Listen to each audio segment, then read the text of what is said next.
out the signals for the Baltimore Colts. Unitas gives to Amici. The Colts are the world champions. Amici scores. It's amazing, sensational, dramatic, heart-rending, exciting, thrilling finish in the history of college football. California won the big game. 5 seconds left in the game. You believe in miracles? Yes. Unbelievable. This is Phil Steele. This is Mike Burnham. This is Wes Durham. This is Mike Ashley. Hi, this is Chuck Foreman, number 44 of the Minnesota Vikings. Woo, mercy, this is handsome Jimmy Vane, the Boogie Woogie Man. This is Coach Fry with Virginia Tech Football, and you are listening to Big Dog Sports Talk. Are you ready to rock? Are you ready to roll? Okay, let's do it. You're in the doghouse with Rick Watson on Big Dog Sports Talk, presented by Pulaski County Sports and Entertainment. Join us in the Family Fencing Studios and chime in on the McClellan Chiropractic chat line. He's keeping cool with help from Little River Heating and Air, but this show is straight fire. And now, the big dog, Rick Watson.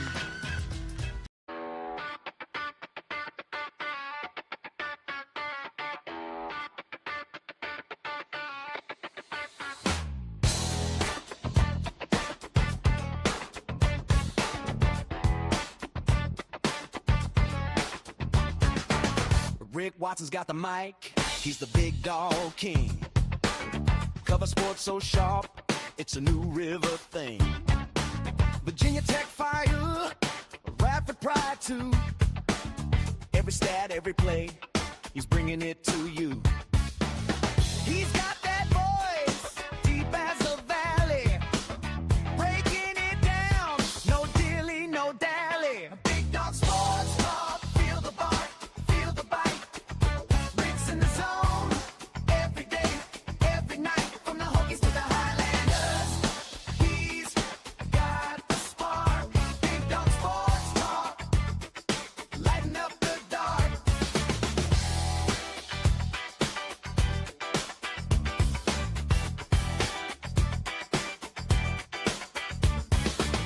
He's got the scoop, faster than a sprint.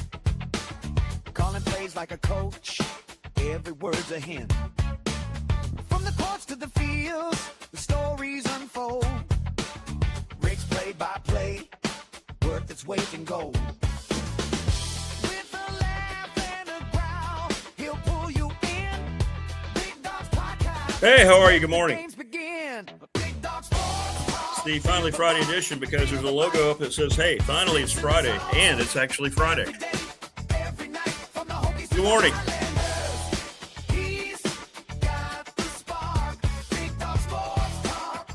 Oh, now he's here. Now Creed wants in. Sure. Went out there and looked for him just now, as soon as I sit down. Good morning, Stephen. Good morning, Bringer of Fire. Good morning, T-Bird. Good morning, Vic. What's going on?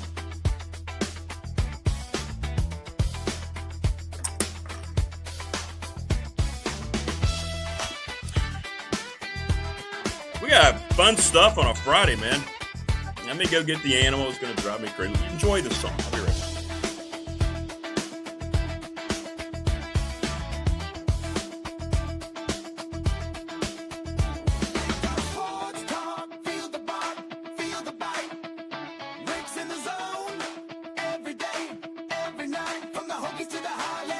Okay. What's up, Jimmy McAllister? Good morning. So we're going to have Todd Grantham and Coach Elmassian on at the same time today. How cool is that? Coming up at 7. You know, Coach Elmo was at the UAB spring practice. Yeah. There you go, Morris. From the Fabulous Friday Show, we will witness the Elmo and Grantham Teaching Clinic. Hang on. I'm going to get interrupted here because I got to stop the song because it doesn't replay.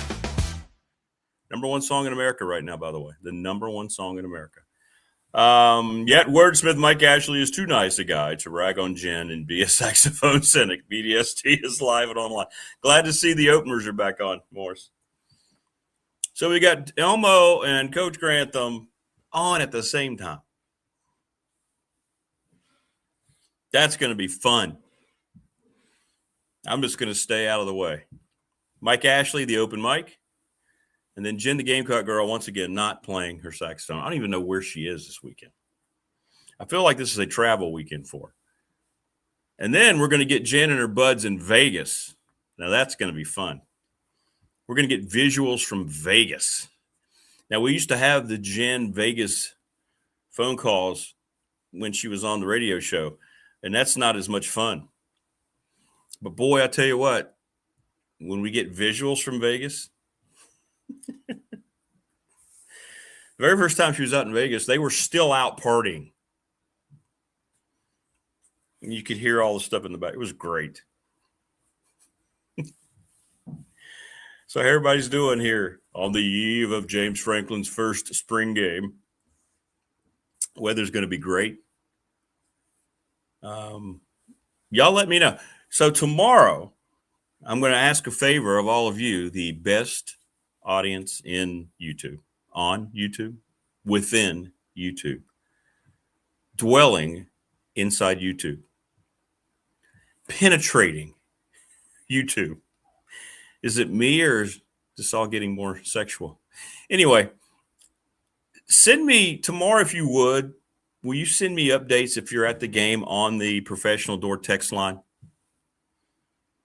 Because I'll be doubleheader, sticking ball. I'm working all day tomorrow, starting at noon. So I'll miss everything.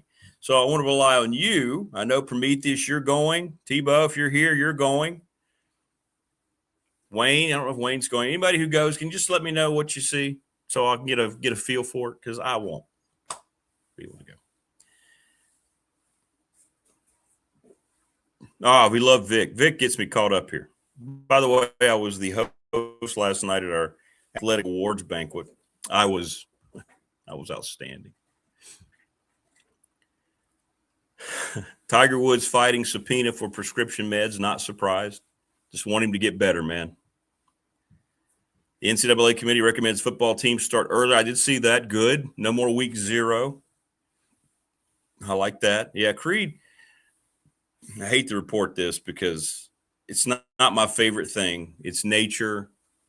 But Wednesday evening, he got his first baby bunny. I know. Bothers me too. $515 million, not to mention the deferred billions the Dodgers have. That's why baseball is going to stop after 2026, and we're not going to have it in 2027. Enjoy. And it's a shame because the Padres are actually playing well.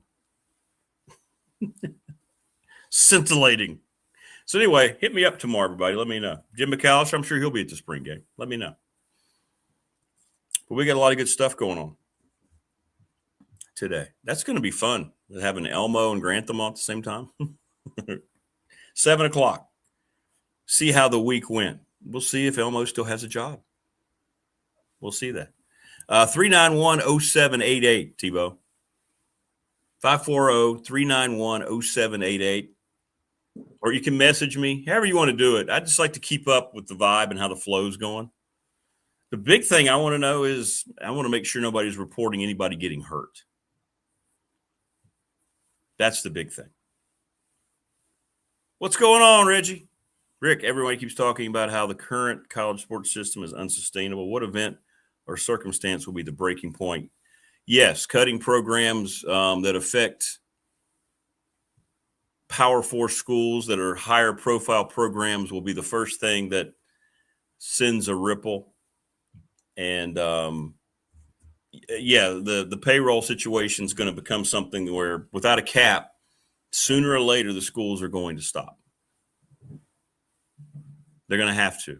If you go to our Facebook page, I put up the release from the president from University of Oregon. University of Oregon has FU money, right? They've had it for a long time. Let me find the exact quote here, so I don't want to misquote it. All right, so Oregon's president sent out a release. Now, this is Oregon, who's had the Nike billions, talking about enrollment uncertainty. What I can tell you is many outstanding professionals are working extraordinarily hard on trying to change this around. Their tuition is down because they had to raise it so much to help fund athletics. Talking about budgets, and how basically we're in a decent position right now, but with the dwindling enrollment and the cost they've had to, like Virginia Tech raised theirs 3%. They're pricing families completely out of going to college.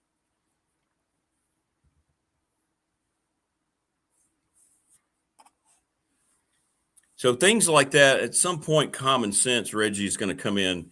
And I think when all this starts affecting academics, right, we don't think about it right now a whole lot because we're all focused on sports and athletics. All right, this guy's killing me. Now he wants back out because he sees a bird. Hang on. Good Lord, son.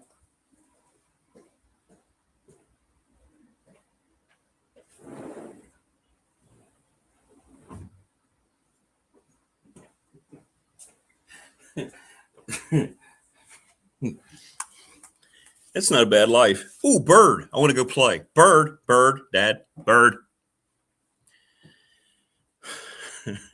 Bird. Yeah, bird. So, yeah, that's where we are. But, yeah, y'all send me updates if you would tomorrow. I'll be there. We do a doubleheader tomorrow. I'll be starting at noon and leaving at 8. Love the weekend. But I believe once it continues to trickle up to the campus, then, because let's just look at it honestly, athletics is secondary to a university's mission. David Teal referenced that. You know, you'll be bringing a new president. We're all thinking about it in the sports terms, and I get why, right? Tech hasn't had the resources it's needed. But I'll tell you what else is going to get it, Reggie, in my opinion. And the more people I talk to, the more I believe this is a thing. And Andy Bitter touched on it yesterday. This is why we have all these great people on this show. They're smart. But Andy mentioned the return on investment. And I've asked this for months, and I see it on X all the time now. Once again, we were ahead of the curve. You're welcome. Across the country, and I talked to someone yesterday who's given a lot of money to athletics in Blacksburg. He's stopping. It is something that's gone noticed. Why is your money? Whoa. No, I'm not going to tell you who. Don't ask. I told him I was going to bring this up. He said, that's fine, but please don't mention who I am. I will not.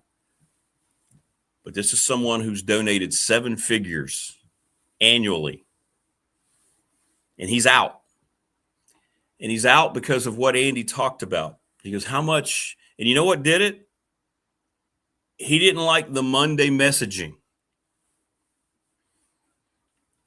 He goes, I got to be honest, sat around. No, he's in a good spot. He's retired. He's fine. He's made his life. But he said, I sat around my wife and a couple of my friends, other donors, and we're like, what does that mean? What does that mean? What does that mean that we're already falling behind? He goes, I heard you talking about it on the show. I said, yeah, it was kind of a mixed message, wasn't it? There's no number that fills in the gap, Reggie, and that's what's going to stop people from donating. What's the return on investment? Why would you? Why would anyone give their money to this? I told you 3 months ago, it was called a money laundering scheme by somebody over there in the finance department. So common sense at some point. What are you donating your money for when all you're told time and again is, hey, it's not enough. It's not enough. And I think folks like this, heavy hitters, and we're not talking about somebody who gives what they can and Tech doesn't even acknowledge it. Grass seed money. We're talking about something that's going to go, whoa. Where's that this year?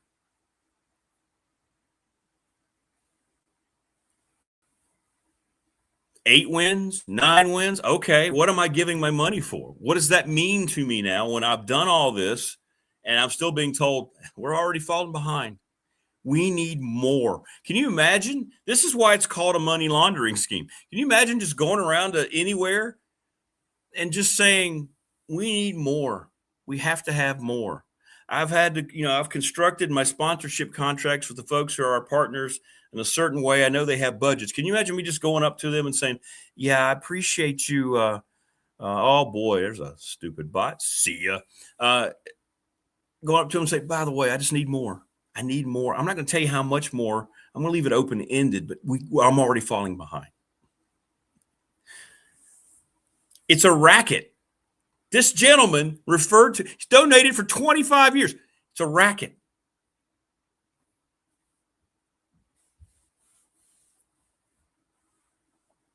No, it's not Seth Greenberg, T-Bird.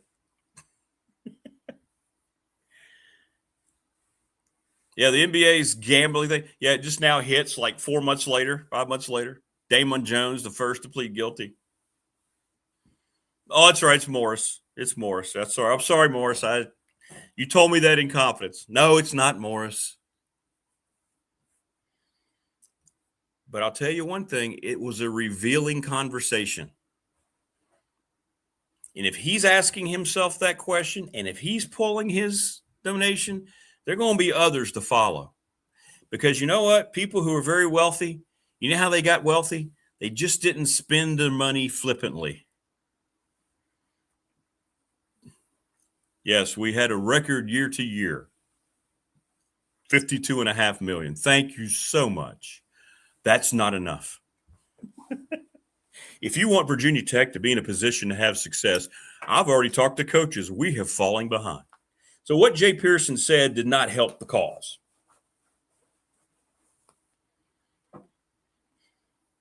Thank you so much for your contributions and your loyalty to Virginia Tech athletics. How much more can you give us? See what I'm saying? And this is what is being said, basically.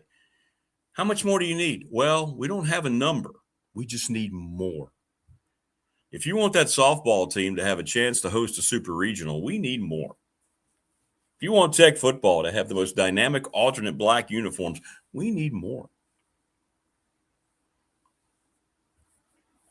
If you have and you want to give it, that's your prerogative. Awesome. If you want to keep doing it.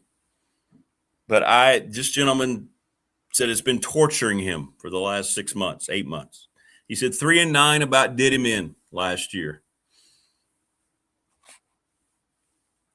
We all agree that James Franklin's going to have Tech in a good spot, and they're going to be better this year, and they're going to win, probably go to some worthless bowl, but they're going to be better, and obviously he's going to try to keep building it. But what does that mean now when you just keep being begged for more?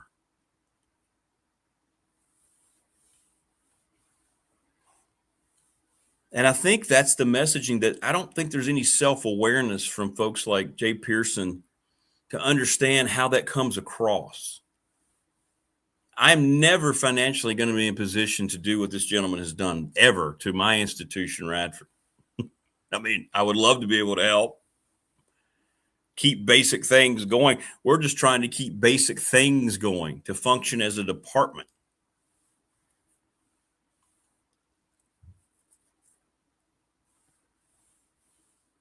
What up, last B-weed? But I don't believe the self-awareness is there just to keep saying, hey, that's awesome. Thank you so much. I mean, the Big Al, are you here? I don't know if Big Al's here. There's some big, and Jim, you might know, there was some big donor event coming up, and they've always done it in the Merriman Center or in the football facility, and they were told they couldn't. James Franklin won't let them do it in there this year, so they've had to move it. It is a dinner full of heavy hitters. This gentleman mentioned it yesterday, but I can't remember the name of it. Maybe it's the old Golden Hokie? It's something. But we're talking about folks who are worth millions and millions of dollars, yet they were told they couldn't do it where they normally do it. They've had to adjust the schedule. and move it to a different place, because the new football coach that they're begging you to support said that you can't be in your normal facility. So then these people that have donated, they're all alums, and they're all just wrapped up in how they can contribute, are being taken for granted immediately, but being told that the thing that they've done for the last, I don't know how long it's been, decade or more, can't be in the same spot because this coach we're asking you to help fund his program is telling you can't be in there. So, if Big Al were here, he would tell me the name of the event. How much is enough? We need more. We've talked to coaches in the department. What did you say, Jay Pearson? And we're already falling behind in NIL already. We need more. More. Record-setting year to year, man. Y'all were great. Y'all were outstanding. Thank you so very much. But you know what? We need more. And this isn't just Virginia Tech. This is everywhere. And this is going back to Reggie's question. This is where eventually it's going to stop, to the point that when gentlemen like I talked to yesterday, that's going to be felt. And if you start getting multiple people with that same mindset, then all of a sudden, whoa. I mean, how can you with a straight face continue to go? How many tax write-offs can you enjoy from your donation? More. We just need more. If we want to win, we have to pay players. Do you want us to have a good, adequate revenue share? This is all the way across the country. I'm not singling out Virginia Tech, but they are our local Power Four. We need more.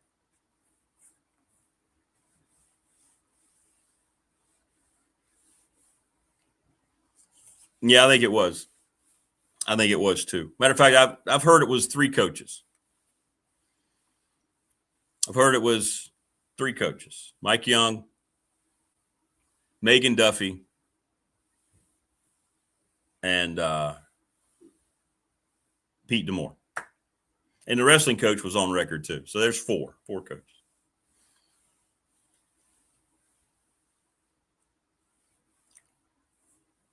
Now, Tech softball, in my opinion, is a College World Series contender. They are really good. And Pete's done an outstanding job. I'll try to get him on here as they head into the tournament soon.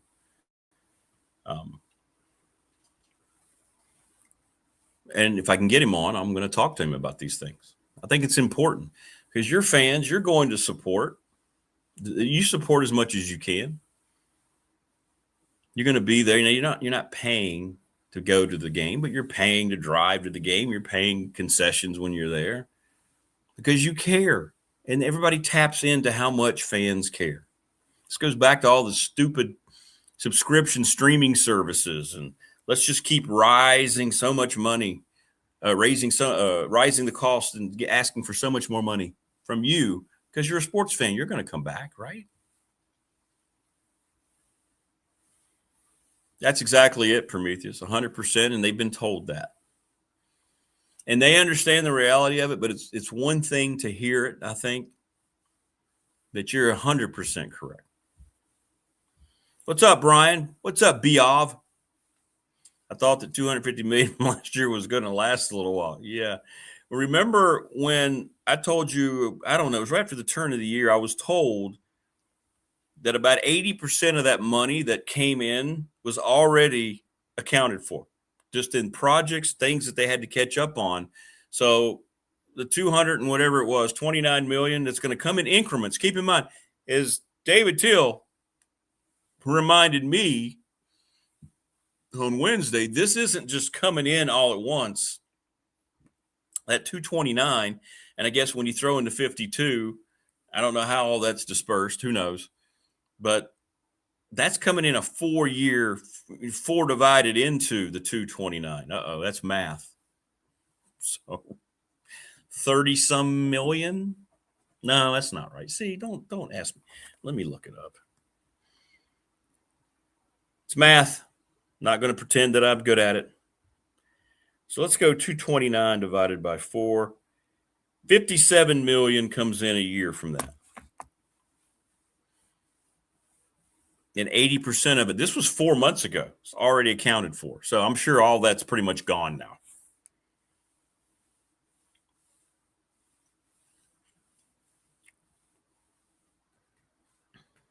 It's not black. I was waiting. This is charcoal gray. It's charcoal gray. It's not black. And this isn't necessarily a team thing. We just wanted to, we were walking around one time. It was like, I can't remember who it was. Maybe Mike Jones. He's like, can't we just get like a gray shirt? We're always wearing red.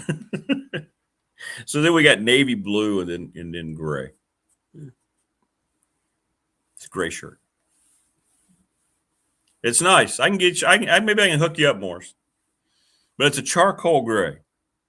I feel like I'm a Tennessee Volunteer fan today.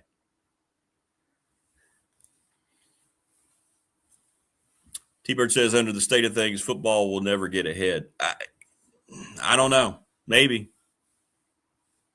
And a Panera Bread brick coupon. You know what we should do when we have our meetup in the summer?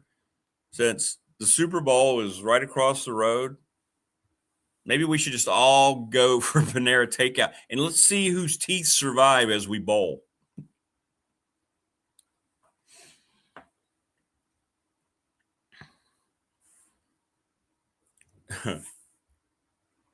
More. We need more. We don't have a number. We just need more. We don't have enough.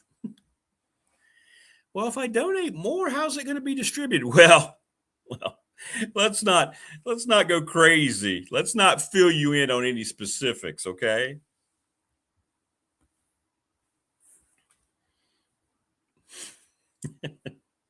No. When I present sponsorship packages, they're not just blank pieces of paper. Hey, I'm going to be doing a show. This is how much money I need. Well, what do I get?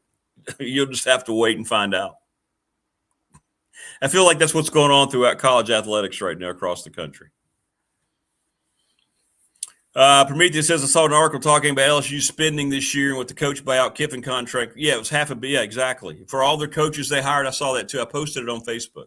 $500 million just in all that with the coaches, the other coaches. Yeah, that's accurate. That's accurate.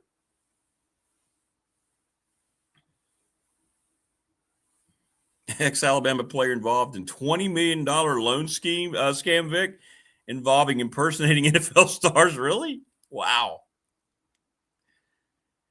Woo. Hey, speaking of the sponsors, thanks to Family Fencing sponsoring our studio, 540-200-8294. Mark Hunley off 155 Walters Drive. Go see him. McClellan Chiropractic. Our chat room is, it just pops every single day of our lives. We love it.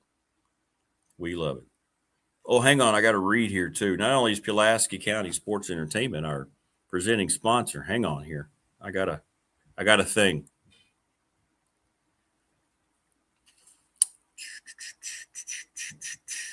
Here we go. The Pulaski County Board of Supervisors have given an official update on the Sportsplex project. It's on schedule for the fall of 2026. It's 165,000 square feet. Tim Miller sent me this. And it's quickly taking shape. The fact that it's on target, when have you ever heard that? We talked about that last time with Jonathan Sweet. Quote from Jonathan was, we have been diligently working to ensure this project remains on time and on scope. And the fact that everybody is pulled together, the reason Pulaski County is so exciting is that everybody's on the same page. Thanks to them for being our presenting sponsor. It is awesome. Thanks to the NRV Super Bowl. We're going to tear that place apart when we get over there. No, we're not. But we're going to have a great time when we host the BDST function from there. 382-5525. We'll get all that in order. We're looking in June sometime, okay? Once we coordinate that with everybody else. 382-5525 to reserve your lanes today. Give James Lawson a call at Lawson's Mobile Home Supply. Home parts, windows, doors, you name it. 540-381-8011. I don't know why I'm having trouble reading numbers this morning. It's because I'm talking about just more. Little River Heating and Air. Charles Lee, one of the best businesses we have here in this region. 540-553-2971. Let him look at your air units. If you need a new one, then you need a new one. It was a complete and utter wipeout. Our BDST fan question of the week from the attorney Ryan Pry. Hitting a baseball much more dominant and difficult than hitting a golf ball. It was like 31-2. National Bank member FDIC is the exclusive banking partner of me and this program. Man, they were so helpful refinancing everything. Thank you, Jamie. Thank you, Lara Ramsey. Thank you, Chuck Norris. And Professional Door Incorporated, residential and commercial garage doors, family owned and operated, 38 years in business. Travis Williams, thank you. Local businesses doing everything right. Regional now. He's a regional. I mean, he's got states that are calling in different states. It's just like Sundown Electric and the Smith Brothers. One of the best reputations, long list of satisfied clients, superior craftsmanship, attention to detail. Call them if you need them. It's amazing. We have so many good people, and I'm so proud to be able to say these people are partners of this program. ReadySetFund.com, another terrific function here from Bob Christ, the brother of Dave Christ, the legendary Blacksburg High School football coach. BobChrist11@Gmail, ReadySetFund.com. Raise money for your organization. I think that got us caught up. Top Shelf Apparel, if you want a T-shirt, they're $20. No mugs yet, Vic. I'm waiting on the mugs request. All right, let's get caught up here. We got Coach Elmo and Grantham coming up here together. Now, that's going to be fun. That is fun. No, what happened at Iowa? What happened for me this? Let's see here. Where are we here? They should cube the bread and market it as concrete croutons.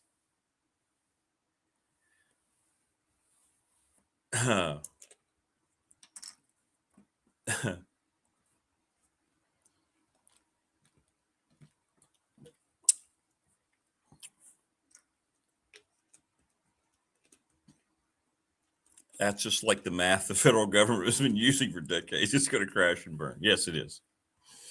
Yes, it is. No, quite the contrary, Tebow. As a matter of fact, James Franklin is the one who's most concerned about where tech is financially. I got that yesterday from $1 million donor. So, no. He's one of the main ones that's pushing for this more. This isn't what we can't do this because he's been used to having so much more at Penn State. So what happened at Iowa? Big Dog merch available. There it is. What's all good, Tebow? Oh, thanks, Reggie. Appreciate that, man. T-shirt's great. Hitting a successful golf ball. Different story. Here we go. Morris is still mad about the BDST fan question of the week.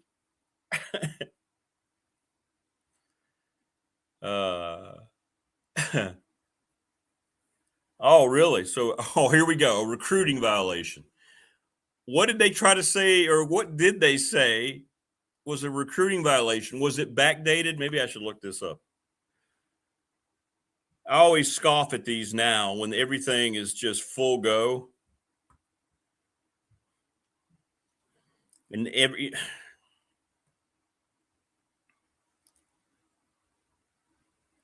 so see what they tried to say. Tampering violations. Iowa football is vacating 4 wins from the 2023 season and is under 1-year investigation into transfer tampering involving Cade McNamara back in 2022. So they don't have any way to police what's going on now. Well, I'm just telling you, Tebow, he is one of the most vocal people over there in the entire campus about where they are financially.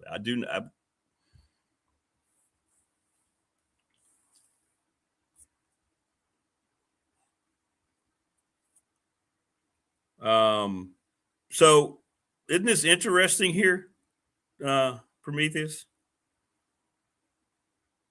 Must vacate all wins from the 2023 season in which he participated. A 2-week ban on recruiting communication.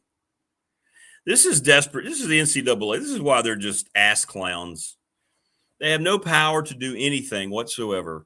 And they go back to something that happened. In other words, they don't like Kirk LaFrance, and they're trying to go back and tampering in 20. I mean, how do you single that out? In this anything goes climate, why do they continue to try to go, look, huh? No walk-on music. Well, if I could play walk-on music, I would, but I can't.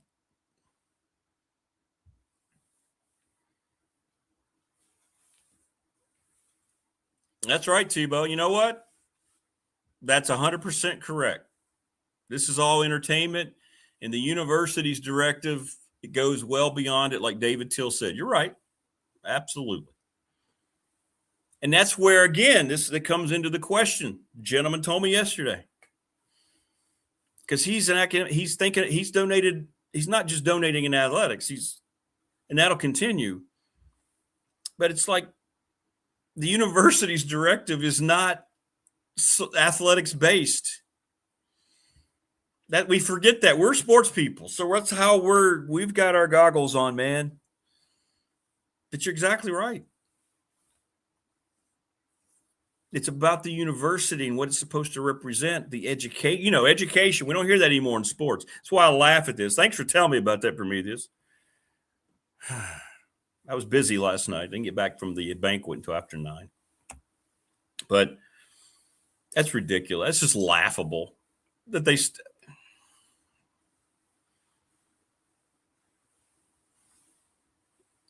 Bernard Langer still plays. 68 years old, and he's leading the senior tour. Oh, that's awesome. That's great. Bernard Langer. I remember him.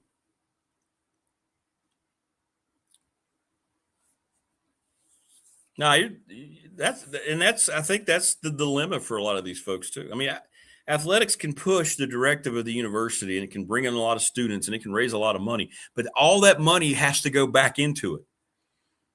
You're not advancing the university anymore with athletics in terms of financial gain, because there is no financial gain. I put up that Penn State graphic. Football cleared $58 million last year. Made $58 million. They still were only $200,000 in the green or the black, however you want to look at it. So this is where we are. Sorry, I'm waving at Boa. He's sitting there looking at me like, ugh. Hey, man, I ate another critter. Now he's going to come over here now. Let's see if we can get him on camera here. He's walking real slow, so I think he's got, he's had something. Come here, buddy. Come here. Hang on. He's already pulled me off air twice. So come here, buddy. Come here. Yeah, walk over here. There we go.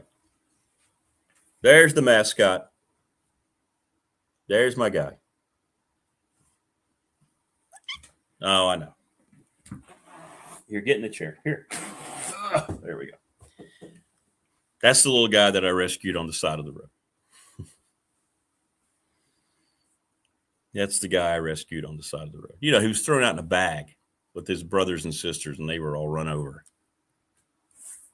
Ah, the human condition.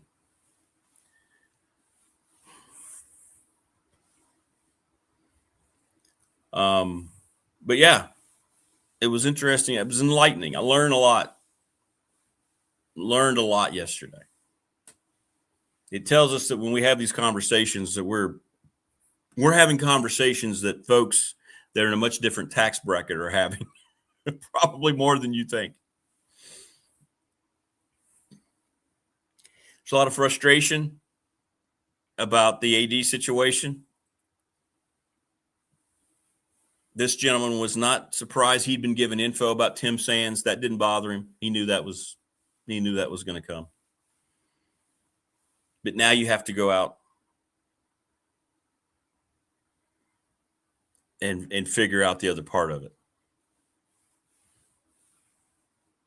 It's a strange dynamic over there in athletics right now. It is. They're trying to work their way out of it. And if nothing else, maybe James Franklin comes in, regardless of how long he's here. I don't think he's at Virginia Tech long term, but if he does certain things that set them in the right course and puts a different mindset on things, then that will be a success. He's been at a blue blood. He sees how it's supposed to work at a school that never has to worry about resources. And it's probably an adjustment for him, right, to come somewhere where that's not there.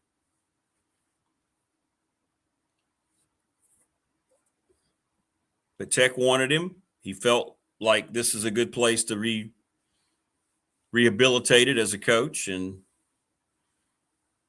he's doing the things behind the scenes that he knows that he feels like he needs to be successful. You don't blame him for that at all.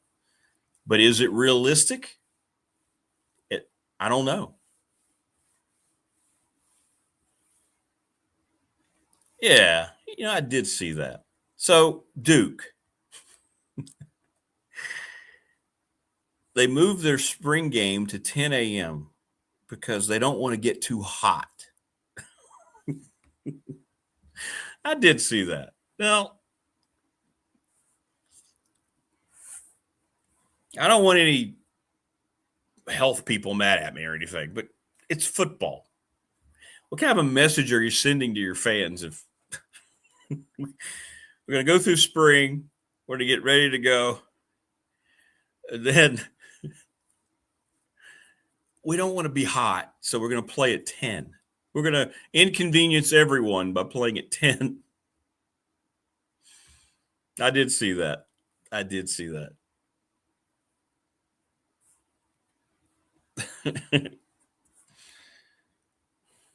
Do they have turf? Do they have grass or turf at Duke now? I don't even know. All this push for this plastic stuff, and it's backfiring. Keon Brown, what's going on, KB? One of my all-time favorite human beings, Keon Brown. Oh, they have turf? Well, then there you go. Then that's their problem for being idiots and putting it in. What's up, Hokey Bob? Good morning. Where you been, Hokey Bob? I never see you anymore. I never talk to you anymore. I miss you. Used to love Hokey Bob's calls. I haven't got the phone. I haven't built up any capital yet to buy the phone connection, but that's going to happen hopefully in year 2. If I'm still doing this, we're going to see if we can add the phone feature so people can call in. So, Bob, I miss our conversations. I hope you and your wife are well. Finest kind, Hokey Bob. What is your opinion what, in your opinion, is the minimum that Franklin has to do for everyone to say he's had a successful run? I think compete for an ACC championship or play for an ACC championship, which I think can happen easily. All right? It's too hot on the turf, so we're going to move the spring game up. The turf we put in because we want to save money and not have to deal with, green grass to protect everybody better. Nah.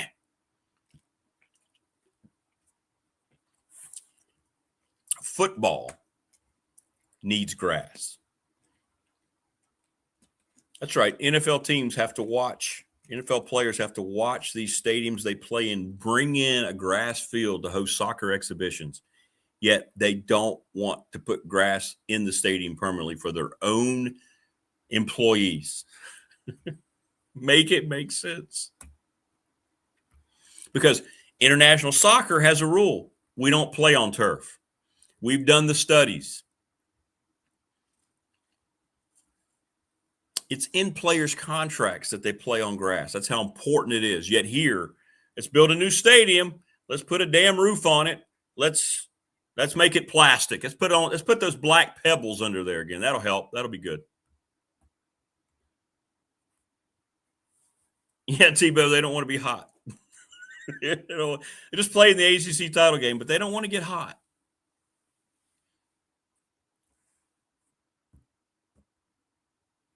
Can you imagine if James Franklin would have had to make that announcement? Now, Virginia Tech's playing field is one of the most beautiful in the country. Let's hope they never give in to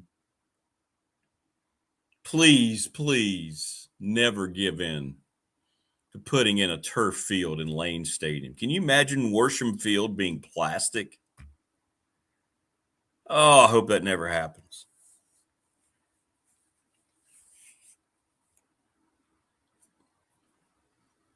Just like in Notre Dame, I still can't believe it happened. Hokey Bob had a nice retirement ceremony. I wasn't invited. I mean, well, Hokey Bob, since you're retired, you've got to be at the BDST Bash in June. Morris, get on that. Congratulations, Bob. You're the best. You are. You're the absolute best. Wallace Wade is grass. Their practice field is. Oh, okay. So were they going to do the spring game on the practice field? And what sense does that make? You play on grass, and your practice field is turf.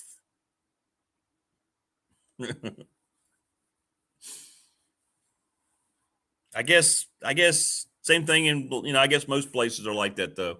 Now that I think about it, like Tech's field house is plastic. Yeah, I guess so. I remember when they used to practice over on the Mosley practice field. Remember that, Hokey Bob?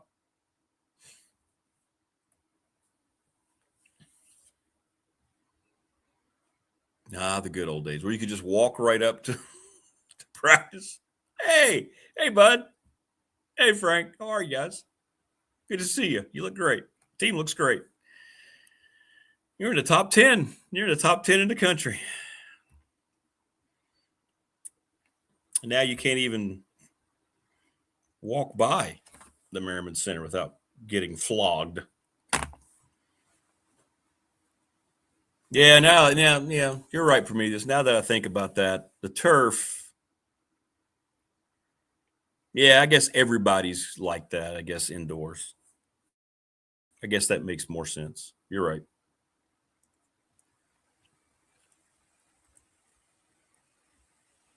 So we're sending out the invites now. This is going to be fun. We're going to have Coach Grantham. We're going to have Coach Elmassian on at the same time, and they've been spending the whole week together.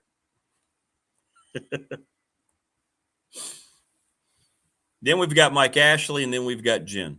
And I don't know where Jen is this week.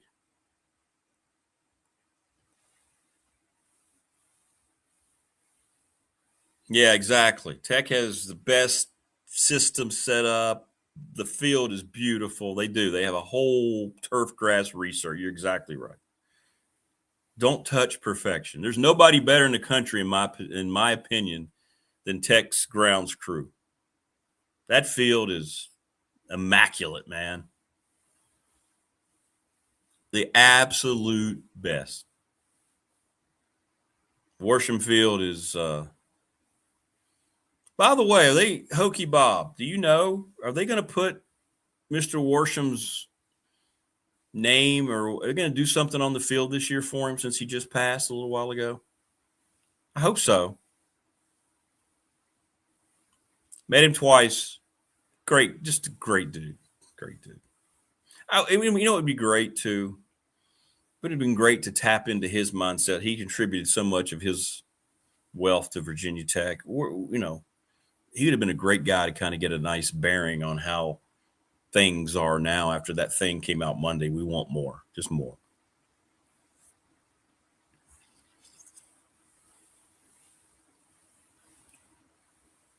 I hope that the whole season has a remembrance of him in some capacity. I'm sure they've thought about that. I haven't heard of anything. That's a question I'll have to ask But something on the helmet or something on the field would be ideal, wouldn't you think?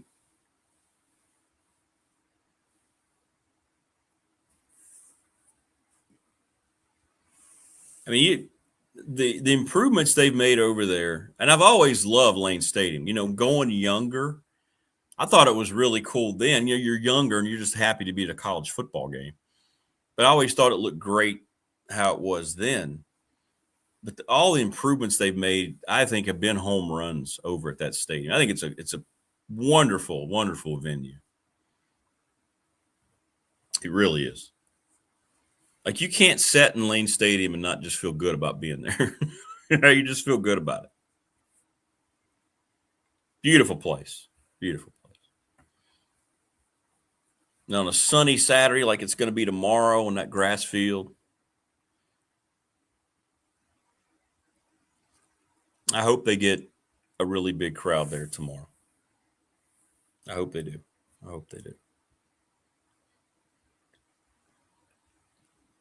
All right, so for Grantham, it's going to be an hour earlier than it is here.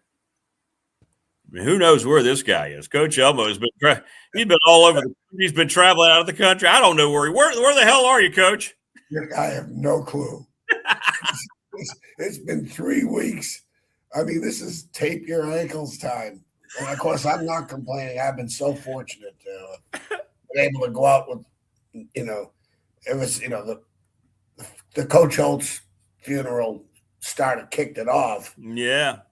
And that was a great weekend with friends and ex-coaches and people that I had worked with. And it was phenomenal. And then Skip Holtz did such a great job with the eulogy and getting to see him. And then going to New Mexico, which was really cool. Oh, the speech was awesome, by the way. I told the peeps about the speech you sent when you talked to the New Mexico kids. That was cool. The video you sent me. You got to see that, huh? Yeah, that was cool. That was cool. 2 most important days of your life: the day you were born, the day you found out why. That's right. That was good. And they were enthralled, weren't they? I mean, those were young. We had some eye contact. They weren't anybody, They weren't taking notes. When I used to do clinics, Rick, my whole goal was to make sure nobody ever walked out. Nobody. And I don't care. And I did not lose. I don't know if I ever had anybody walk out of my clinic. And Abraham Lincoln, they once said, when you give a speech, you want to be up there like you're fighting bees. Keep them enthralled.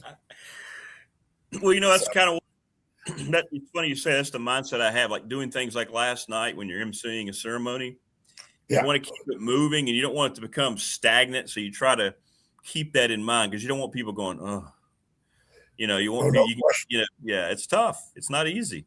Oh no, it's let me tell you, it's I took a speech class and it didn't really help at all, but I did take one when I was coaching in Virginia, and they said it's like one of the third most frightful things anybody could do to get in front of someone, a crowd, and begin to entertain and educate.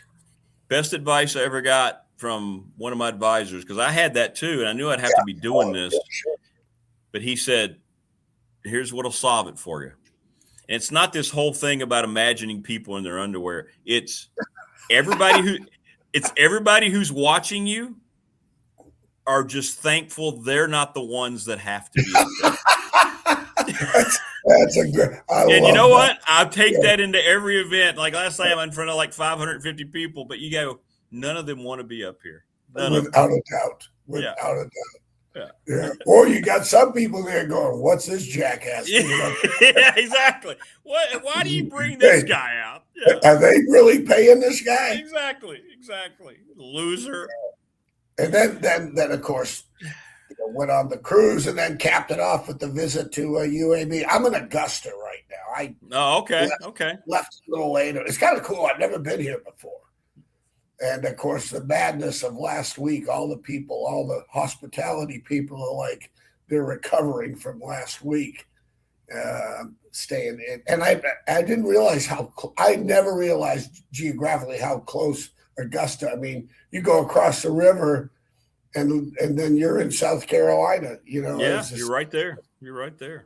But I've always asked people, is this place as beautiful as it is on TV? And they said, absolutely. Absolutely. And there's our guy. How we Coach doing? Elmo, Coach Grant. What's up, TG? Good morning, Not brother. much. How you guys doing?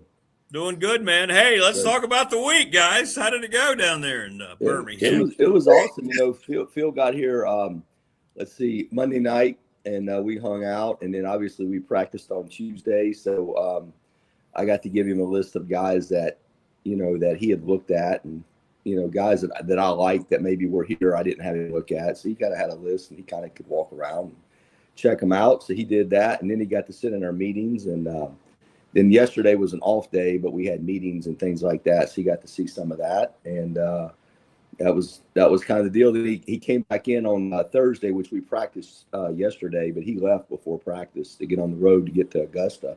But it was good. It was a good time. Coach, what were some of the things you wanted to accomplish? Take us through day by day, talking with Coach Grantham and Coach Mortensen and meeting the guys and so forth. This is cool. First of all, meeting Coach Mortensen was great. I had not realized he was Nick's quarterback coach for 9 years. And, of course, Todd will appreciate this. There's, you know, anybody and everybody that worked for Nick, whether it was for 4 weeks, a year, or 10, it didn't matter. We all got our ass chewed one way or another. But, you know, it's like a badge of honor. And so I asked him, I said, geez, 9 years you could. He said, hey, if I was the offensive coordinator, it wouldn't have been that long. That was hilarious. But he was a really first-class gentleman. I was really impressed. He carries himself, you know, first impressions are always lasting. And when he walked in, I go, okay, this guy's a head coach. You know, I mean, you know, when I walk in a room, like Dave Bray said, you know, I could never hire you, you know. But he was he had that confident aura about him that would impress me. That okay, this guy is a head football coach, and I'm not surprised that they did win 3 games when he took it over last year in an absolute crap house situation. So that number one impressed me as much as anything. Then the other thing that impressed me, and Todd knows I don't blow smoke up anybody's absolutely, yeah. He knows that. And I'll tell you, the defensive meetings and the dialogue between he and the coaches, I was so impressed because I've sat in Todd's chair and I've never had that kind of dialogue. It just didn't work that well, you know. But he was just the command of what they wanted to do and how they wanted to do it and who they wanted to, you know, the who, what, when, where, how, and why. Man, it was on point and everybody on the same page. And then you go out on the practice field and you could see it, you know, because that filters down to your players. You know, confidence when you know, everything starts, you know, crap runs downhill. Everything starts at the top. And when your players are out there with confidence and bright-eyed. And the other thing, the third thing, and I'll let it go with Todd on here, the thing that I was really impressed with, you know, when you walk on a practice field, you know, because some guy, if I was having a decent shirt on, some people think, well, okay, this is an NFL scout or something, so they're going to really try to impress you. But I had an old T-shirt on. I had the UAB T-shirt on. I'm walking, and I will tell you, a lot of these kids, which I've always said, anytime an 18, 19, 20, or maybe a 23-year-old now will acknowledge the presence of somebody they don't know that's in their building or on the practice field, they'll come up and put their hand out. Hey, coach, you know, glad you're here and blah, blah, blah. And a lot of those kids did that. It takes good self-esteem to do that. So that impressed me. Well, that's cool. And Coach Grantham, I know we talk about Coach Mortensen. That's one of the things, remember you talked about it during your journey about where you were going to go. That's one of the things you knew him and had a lot of respect for him as well. So he just must have this aura about him, right? Yeah. I mean, look, he has a really good vision for, one, what he wants the team to look like and the way it should be run. And he's been around some pretty good people, you know, being at Alabama. And even before that, when he was at a Division II school in New Mexico, you know, just out of college when he came out of Arkansas, I mean, they won there. So, I mean, he's worked his way up, and he knows how it needs to be done, and he has a pretty good vision for what he wants done from a team perspective. And then offensively, I think that we're really flexible in what we can do. I think we have a lot of good players. I think we got a really good quarterback. I think we got a really good scheme that attacks our defenses relative to, their issues. And, it was something I wanted to be a part of. And like I said, it's a part of the area I want to live in, and I enjoy that. So, we got 2 days left, and we'll kind of finish this thing off strong, and then start with May and getting ready to prep for our opponents next year. Well, Coach Grant, I want to ask you this because this is great, something you brought up in the past I'd never thought of. And Coach Elmo, I want you, if you would, to talk. You know how you said you wanted to teach your defensive guys your offense, right? I think that's fascinating how they have to have an understanding of what you're trying to do on that side. How has that gone now as you get down to 2 days left? You feel like it's your side, your defense has a clear grasp of all that? Yeah, I mean, I think there's always things you're going to work to continue to improve upon. But, an offense, I always say, is like a book, and they're telling you a story. Just read the book. In other words, the tight end's location means something. The back's location means something. Things are about space. So if they're in a condensed formation, they're creating space outside. What kind of routes you're getting, what kind of runs you're getting. If everybody's out wide, they're creating space inside. So what are you getting? So, it's just a matter of understanding the formations, and then how we apply the formations to our calls too. And I think the biggest thing is when basically everybody's new, right? And we've really been going at this for like 3.5 months. A little bit here, a little bit there from an install standpoint, and, learning like you're talking about football school and that type of thing. So it's been basically 3.5 months, and we'll continue to develop them over the summer to let them play fast. Because at the end of the day, it's all about allowing the guys to play fast and play their ability and play with confidence. Always, and even Phil's always said this, a silent defense is a dead defense. And I like to have guys that are confident, that want to talk and communicate, because communication is the key. Like, hey, you could make the wrong check or the wrong adjustment, but if you're all on the same page, it really plays. You know what I'm saying? So anyway, I think that's going well. I just think the biggest thing is we got to continue to keep the same attitude we got, the same drive we've got. And if we do that, we got a chance to do, something good next year. Yeah. Coach Elmo, what about it? When you got down there, what were some of the things? Obviously, I want to talk to you about the defense, and what were some of the things? First of all, what did you think about the guys that you had helped Todd bring in that you liked, when you observed? Well, it was a lot of fun. I got to spend about at least 3 hours with I call them the backroom boys, the grunts in terms of the recruiting office, and their GM, I guess that's Todd, you'd refer to Gator as the GM, one of a guy that worked at Florida's nicknamed Gator. And that was that. I love that because, personnel, that's one thing I always prided myself in. And when Todd sent me those kids, I, took a shot at them, but he invited me down. So I figured, hell, they must be playing pretty decent. But no, I told all the recruiting boys, I said, well, one thing about it, you're going to win pregame. I said, after that, I'm not sure, but boy, when you walk on that football field, there's going to be, I used to walk on the football field, look down the other end and go, damn. I look at ours, I look at theirs, I go, son of a gun, it's going to be a long day. And I do think they'll represent well. I mean, not only physically looking, but I think, they got kids that are, they're coming in on their own. When you can get players on their own and invest in what they're doing and not being they have to, because there's a difference between have to and want to. And a lot of these players there's a lot of want. And I don't, you never can equate that to wins and losses. Hell, when we went to Virginia Tech in '93, after 2 wins, who the hell knew we were going to win 9? We were just trying to win the day. Old acronym for Coach Holtz, what's important now. But the biggest thing I saw, what Todd's done, what I love it. And my buddy at New Mexico has done the same thing. when we got to Virginia Tech and put that pressure defense in, and the offense is accommodated, that's the number one thing. There wasn't a bunch of geniuses out there, but you tried to have the offense defend itself. Where when they're in their staff meetings on Monday after looking at tape of us being attacked the next week, they'll sit there and go, boy, there's a lot of what ifs. Well, what if they do that? Well, what if they do this? And then they start defending themselves. So you win before the game.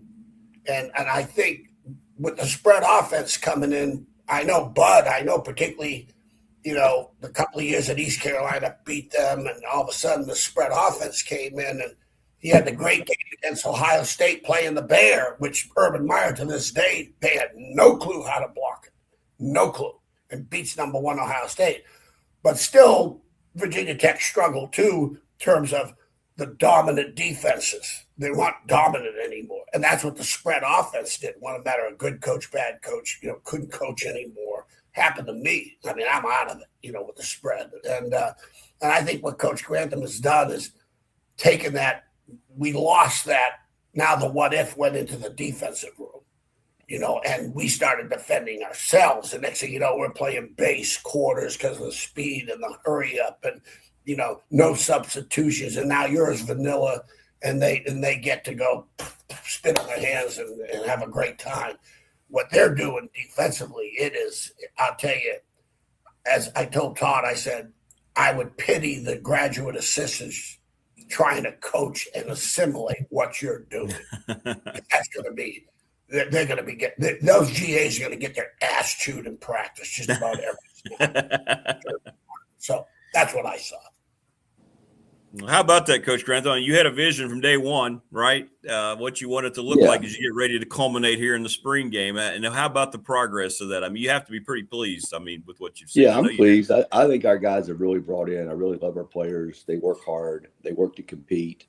What we've done over the last 3 days is we've kind of moved some guys around because, like Phil's saying with the spread, people spread you out. It's still about blocking, tackling, getting off blocks, disengaging from blocks, tackling the guy with the ball, being able to tackle in space, being able to compression tackle, finding ways to get the ball out. It's still about all those things. So how do you get your best 11 players on the field?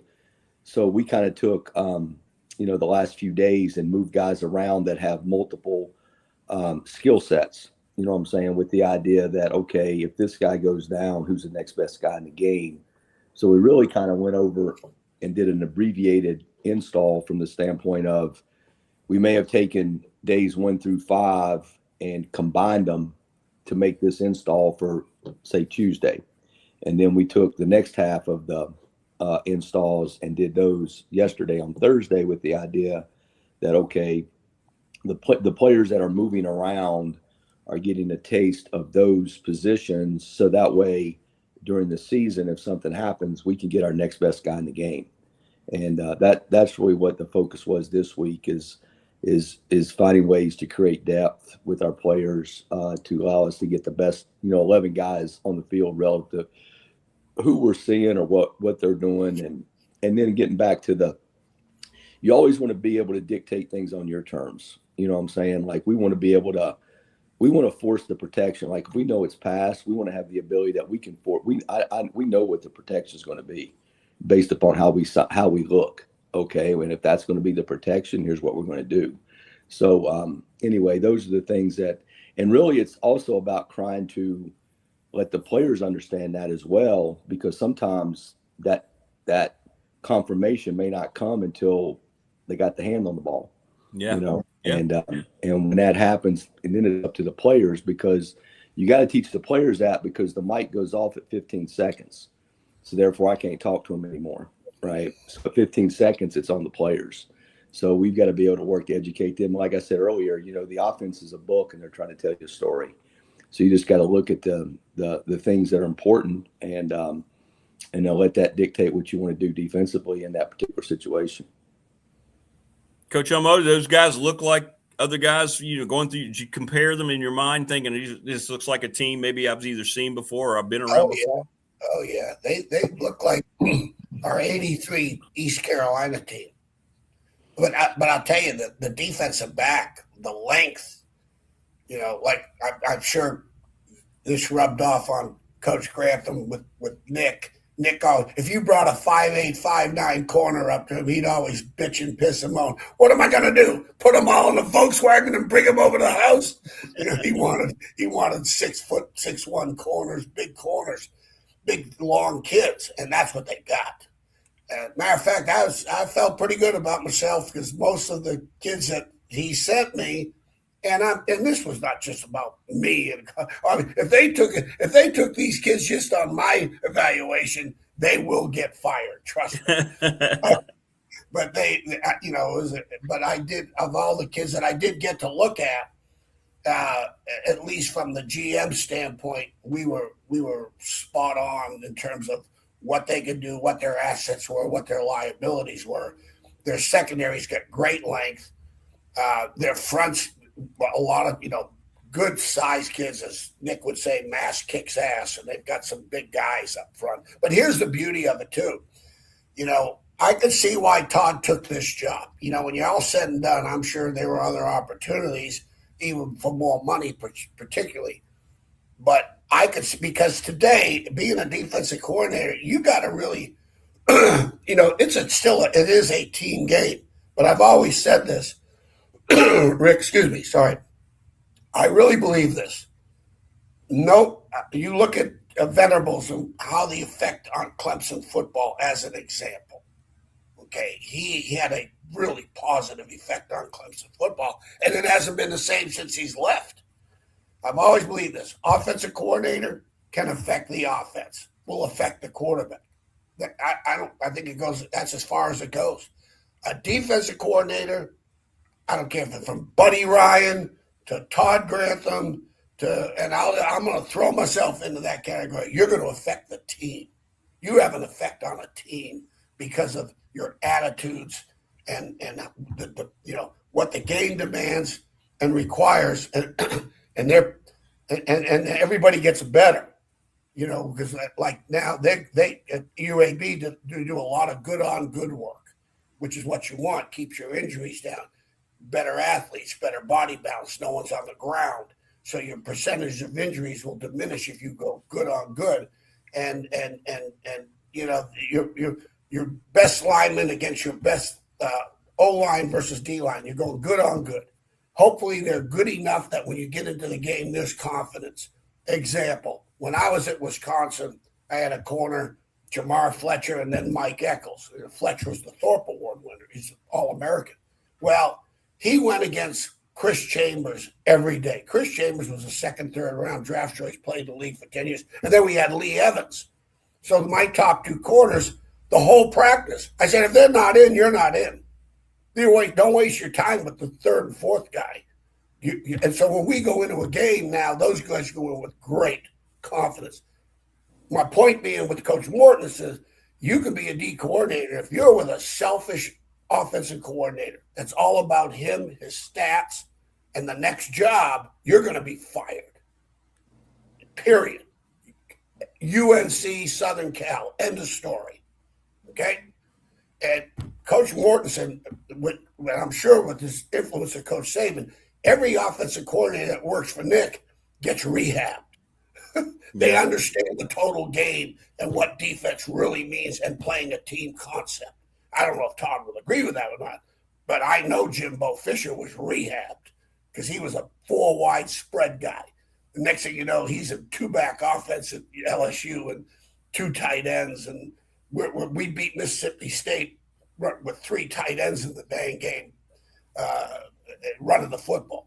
So it's a great marriage from what I saw, what Ricky Bustle and I were able to have, because Ricky was great. Ricky was all about the team. What's best for the team? And I see that I can see why he took that job without a doubt. Because he's gonna make Todd and the UAB defense and the assistant coaches better. Because there's challenges on the field offensively in terms of what they do and how they do it. And they've got a really good quarterback, so that's another issue. They'll have as good a pitcher in that league as you're going to want to have. Well, that's huge, and that's got to help defensively as well, Coach Grantham. Right? You go against a quarterback like that, that might be one of the best guys they see all year long. Yeah, I think one, what Phil's saying is 100% correct. One, and I said this a little earlier, but like, Coach Mortensen's vision for what the team needs to be for us to win as a team is spot on. I mean, he wants to be physical. He wants to run the ball. That doesn't mean they're not going to have play action passes, shots. They're not going to try to get the ball in space to the playmakers outside. They're going to have all of that. And then they're going to challenge you formationally with what they do, whether it's a motion, a bunch, things like that. So there are a lot of challenges with what they do, which makes us better in the sense of, one, it allows you to teach, off of those plays. And actually, we've actually talked and tried to work together, meaning, let's say that they got a 3-by-1 play, and let's say it's called skunk, whatever you want to call it, right? Well, we're going to play 3 deep against it. We're going to play quarters against it. We're going to play a pressure. So I don't know what that play means. I just know that word or that whatever it is. So during that course of practice, I always try to call a different concept against that play, meaning I want to call a 3 deep against it. I want to call a quarters against it. I want to call some kind of pressure against it.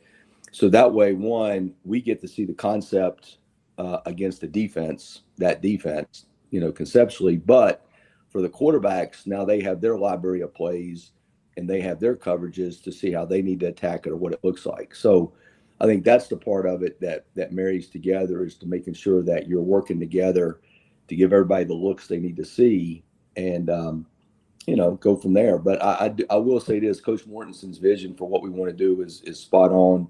I'm excited. We just got to continue to work and see what happens.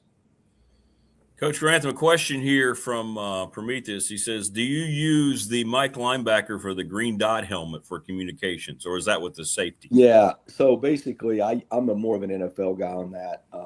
I give it to a linebacker, not necessarily have to be the Mike, but it's the inside backer that can call the defenses. And I'm pretty quick in the sense, because of tempo. Like as soon as the ball's down, I kind of see the down and distance myself on the spot, and I'm giving the next call. And if it's something that requires maybe, hey, don't forget the empty check on this, or don't forget this. I mean, I might say one word, or hey, alert shot on this, something like that, and then I'm done. Right? I let them play. Right? Now I know some coaches that other places like to talk, which would drive my ass nuts. Like for example, like some coaches give it to their position. So like a lot of times, like for example, I know one guy that he coaches the safeties and he's the coordinator. Well, he gives it to his safety, and the defense still has to get the signal from the sidelines. So therefore, he talks to his safety the whole time. I would be like, man, shut the hell up. Let me play. You know right, what I'm saying? Yeah, I mean, sure. That would be my opinion on that. I mean, somebody talking in my ears, I'm breathing hard and all that. I mean, I just don't see that. So what I do is basically a linebacker has it. I'm going to give him the play, and he's going to communicate the play. Okay, Coach, you'll appreciate this. Don't broadcast the game. You're not on the mouth. Exactly. I don't want to hear anything on those headsets. Exactly. But let's fix it. Next play. I don't want to hear a broadcast of the game. And that's right. That's right. Great. That's right. Yep. That's interesting, though. Yeah. Baby. Yep. So, Coach Grant, you mentioned 2 more days. So, what will happen today? Give people some insights. Yeah. I know they're thinking about it from a tech perspective too. Like, what happens today? Yeah. So basically, today, it's a shortened down version of practice. We got our last day in helmets and jerseys, so there's a lot of situational work.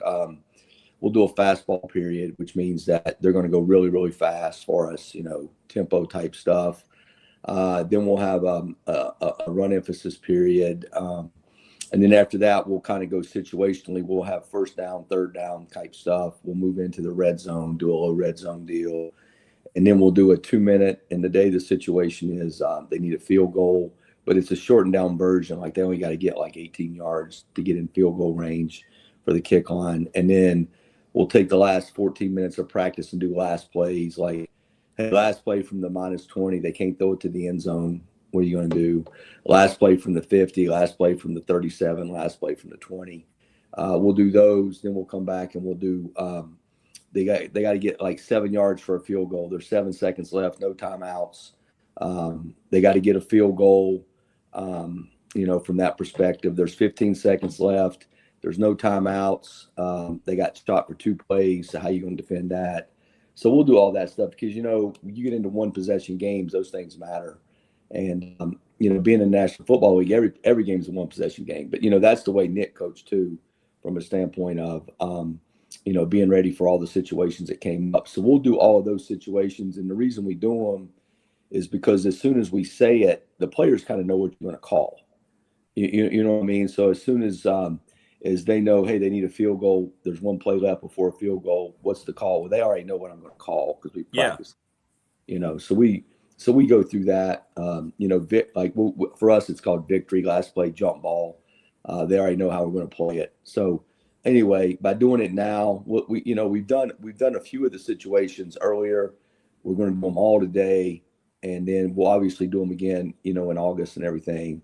And then that way they kind of know what we're doing. And then as far as tomorrow goes, it'll basically be a revised scrimmage a little bit, disco play, and we will end with a 2-minute and a couple 2-point plays. We'll do that. But we have a alumni deal. A lot of alumni have come back. It's funny. We had a guy the other day come out and he's just kind of walking around. I'm kind of like, hey, who are you? Whatever, how you doing? And he introduced himself and he was actually an NFL player. And he goes, I heard that you guys got it right and you guys are doing the right thing with these guys. I wanted to come see for myself. And he was pretty fired up and complimentary on that. So anyway, that happened. And then basically the parents will be there. We do have an alumni gathering. So a lot of the former players are coming back. There's a little reception for them afterwards so we can meet them because, we haven't met a lot of those guys yet. So basically it'll be a revised scrimmage. We're not splitting the teams up, anymore because of rosters. I mean, I know that people still do that and everybody can do what they want to do. I don't care. But you're not going to split your own lineup and put your best quarterback behind somebody that's not your best player. So wherever the first O line goes, well, that's where the first quarterback goes. Well, if you got the first low line over here, you got to put the first D line over here if you're going to get anything out of it. So if you're going to split everybody up, you're really just, in my opinion, wasting the day. Yeah. Because you only have 15 practices and you need to go good on good and you need to protect your quarterback. So therefore you're going to have your best protectors in front of your quarterback. Okay. Well, if you're going to do that, you need to put your best D lineman on the other side of the ball to give them, some competition and work. Well, if you're going to do that, you might as well go good on good and just work. So that's the way I see it. But everybody can do what they want to do on that. So that's what we'll do the next 2 days. All right, cool. Finally, Coach Elmo, you get to follow these guys all year. You'll be watching UAB football all year, man. This is your guys. They asked me. They said, "Hey, you coming down to a game?" I go, "Nope, but you go to a bowl, I'm coming." There you go. Let's get 6. That's right. You drive for 6. Yeah, sure. Well, what's interesting, Coach? There's 2 kinds of football that's played. You got anticipation football and reactive football. And what Todd's teaching, and his assistants do it great. I was really impressed. The communications from coordinator to assistants to the players. It was really. In New Mexico is the same thing. You can't sit there and equate to wins and losses. You just can't, and you don't want to. Like what's important now, stay in the moment. At least build your team one day at a time, one player at a time. But those kids are doing a great job Todd does a great job of teaching the offense to the assistants. Yeah. And I'll tell you, this guy's taken one hell of a journey. I started thinking about it. Here's an offensive lineman that's really became a defensive lineman. I'm sitting at stat and going, how the hell did this guy learn all these coverages? I'll tell you, I said, and I've always loved talking because I'm not trying to blow smoke up his ass, but I've always loved, I was to say, this is the smartest guy I've ever been with, And then he said his son, I go, how's Corbin? He goes, oh, he's smarter than I am. I go, well, that's ridiculous. Todd was one of those coaches too, and I'm sure this is why Coach Saban just worships the ground he walks on. I don't give a shit what he says. I know that's a fact. He's a one-time guy. I was a rep guy. Don't forget I went to Ferrum, and no knock on Ferrum. Don't get blown away by the William Mary degree. Trust me. I was the best C student that school ever had.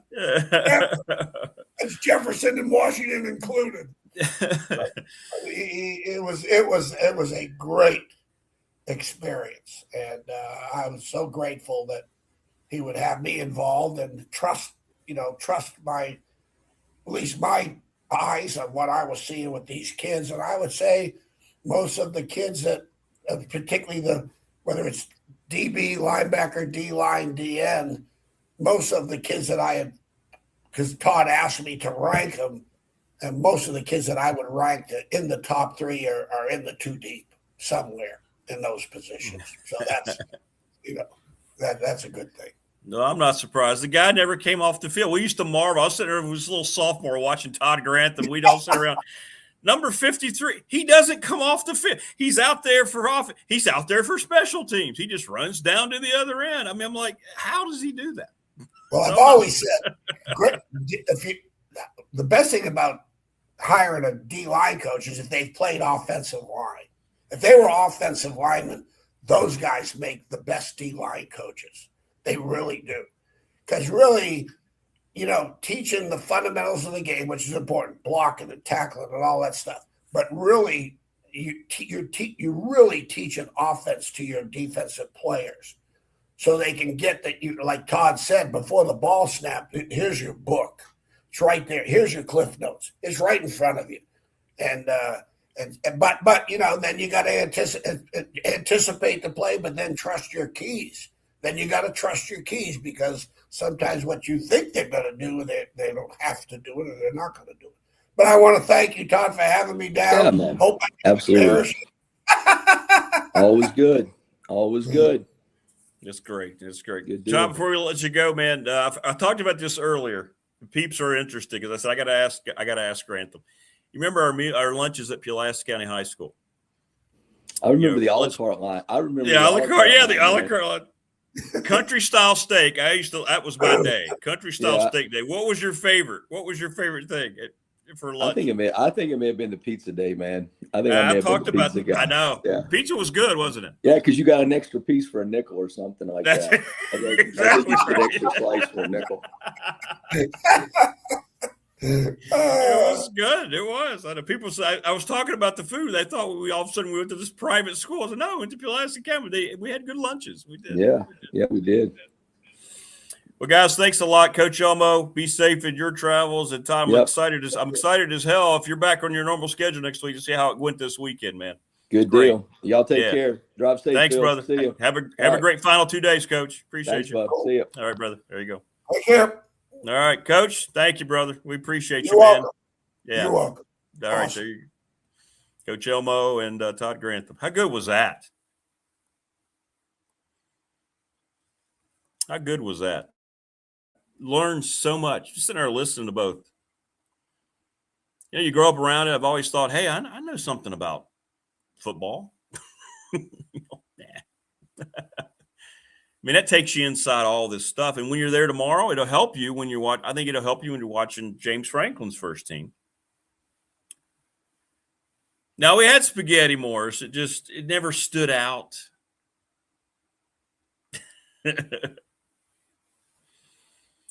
But I think it'll help you tomorrow when you're watching it, because Tech's going through similar things. Everything's different in terms of scheme and terminology and what they want to accomplish. Like James Franklin's breaking up the two teams. You heard talk. It sounded like the UAB is not necessarily a true spring game as opposed to just trying to continue your work. Whereas Tech, they want to put on a little bit of a show for the fans. So however you break it up, but I think it takes you inside a lot of things when you're sitting there watching tomorrow. Does anyone remember when they tried putting the school milk in those plastic bags. Really? No, I was already done with high school in the 90s, so they tried to put milk in plastic bags? What the hell?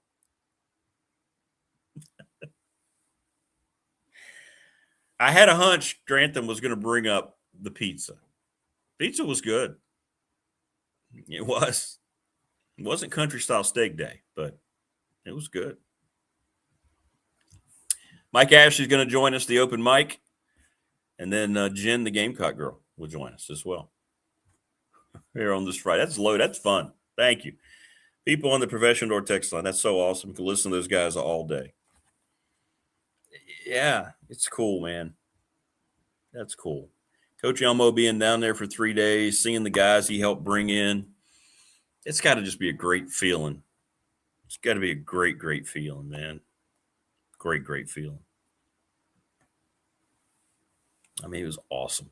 No, Wayne, I appreciate that, man. Thanks for the text. No, appreciate that. No, anytime you want to go out, anybody wants to ask, that'd be great. Sometimes it works. Sometimes it does. Sometimes you get one. So, no, thank you. All right. That was great. That was fun, man. That's a great Friday start to have those two guys on. It continues now. He's the man in the dark cavernous mines. There he is, Mike Ashley. What's going on, Michael? Good morning. Yeah, I'm on the road. I'm in the Casa de Brick basement. Where are you? Where are you now? Delaware? I am actually in Roanoke City, but if I go out and walk across the street, I'm in Salem. So yeah. You're in Roanoke? Oh, you're around. Yeah. I came down here to see some friends before I get up to Radford, and coming to baseball? Are you going to be around the complex this weekend? Oh yeah, softball, baseball, maybe even some women's lax tomorrow. Well, I won't be there, but I'll be at softball tomorrow and today. So come see us. We'll throw you on the air. Oh, you think you will? We'll see. Yeah. What's wrong with my voice is weird today. Hello there. My name is Michael Ashley. Good to talk to you. Yeah. Anyway, my good friend Ken Bricky, my old Conehurst, the Cone Dome basketball playing buddy. They put me up here in Salem. He has a house that's just over the hill from where I lived when I lived at home. And the beauty of this place is there's a basement door, and I get to come and go as I please. So life is good. Is that a NASCAR driver behind you? That was on purpose. Yes, that is Mark Martin here on the show today. Is that Mark Martin? Did you friend know he Ken came on the original radio show years ago? Yeah, I remember that because my boy here, Kenny Brick, is a big NASCAR fan and a fan of your show. And hey Kenny, he always loved Mark Martin. Was the number 6 car, right? Yeah, yes, it was. He came on twice. He was great. Mark Martin was a great interview. Well, great dude. Yeah, he seems like just a nice guy, and Brick gravitates to that. I can show you the George Strait picture I'm looking at right here, and the poster from Hank Williams, not a junior, Hank Williams. He's got photographed out here. He's also got a weight room, which I always thought was some sort of hint to me, but that hasn't taken yet. Well, see, that's great. You surprised me. You didn't give me a heads up. That's great. I didn't know you were going to be around this weekend. That's awesome. That's well, I'm sorry about that. Yeah, it's baseball homecoming of sorts.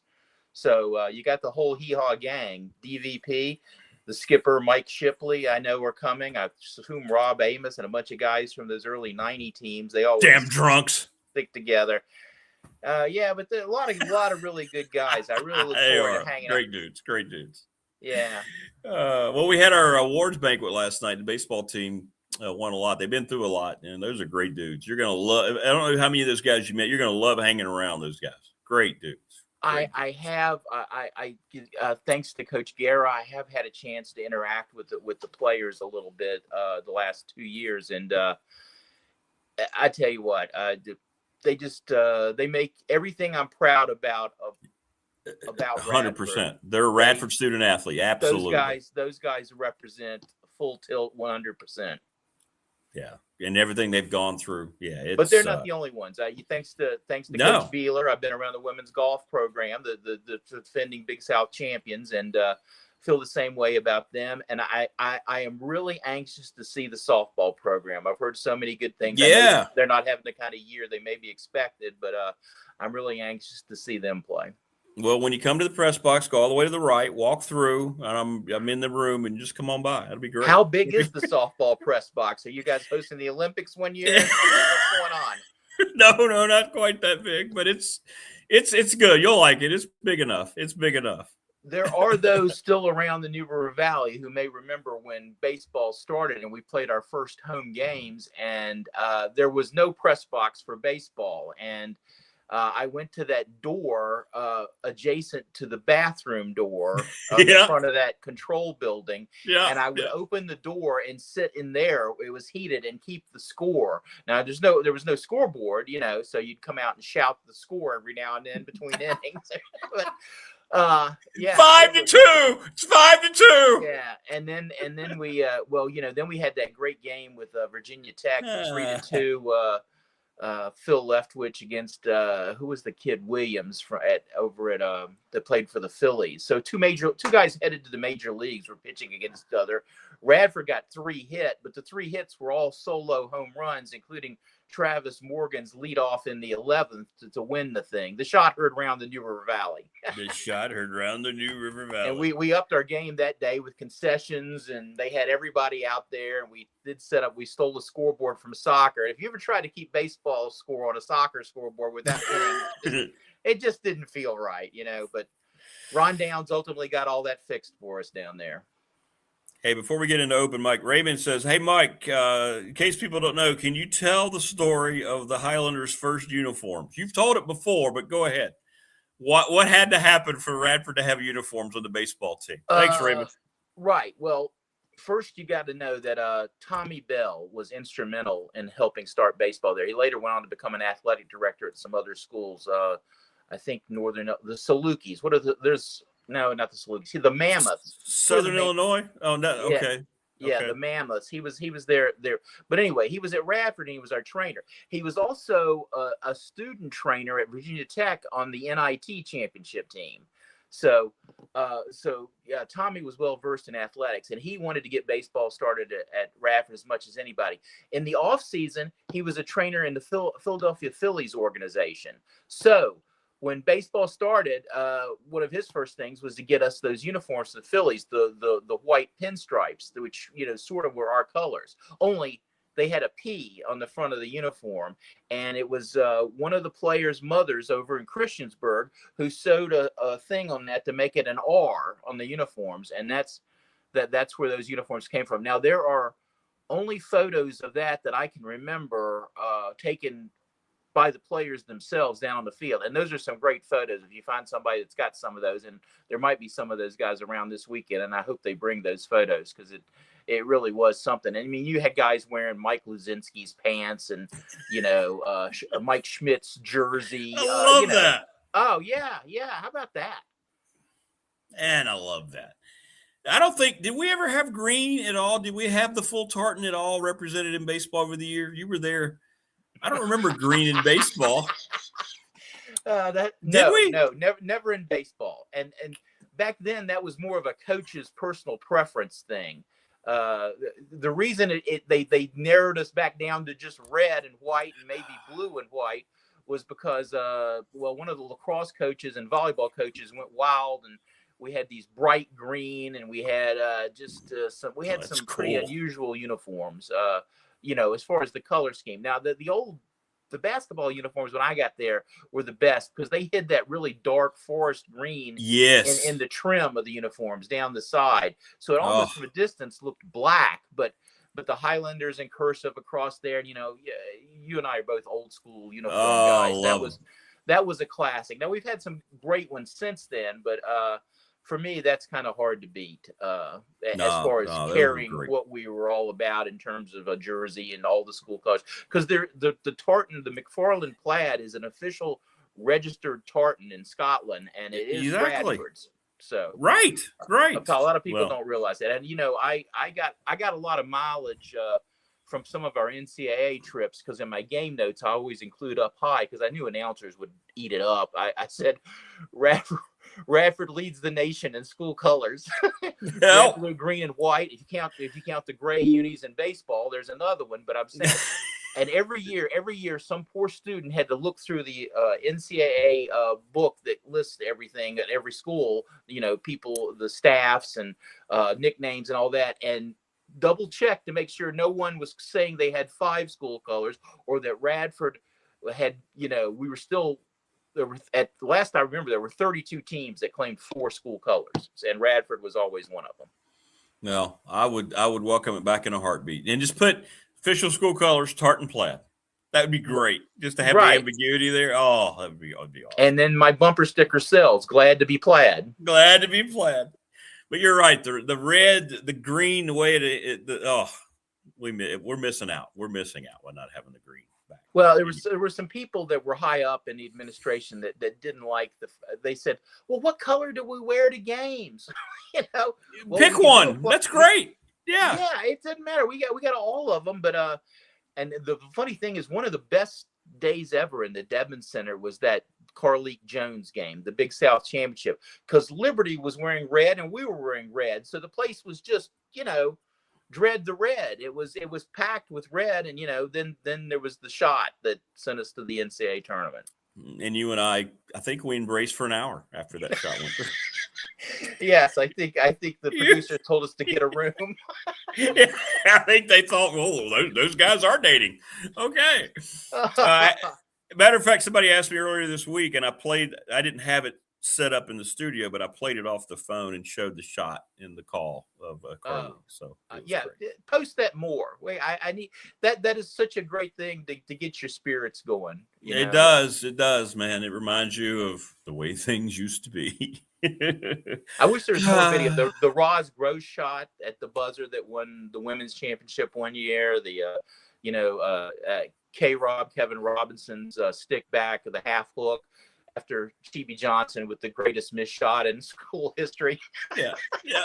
By the way, K-Rob.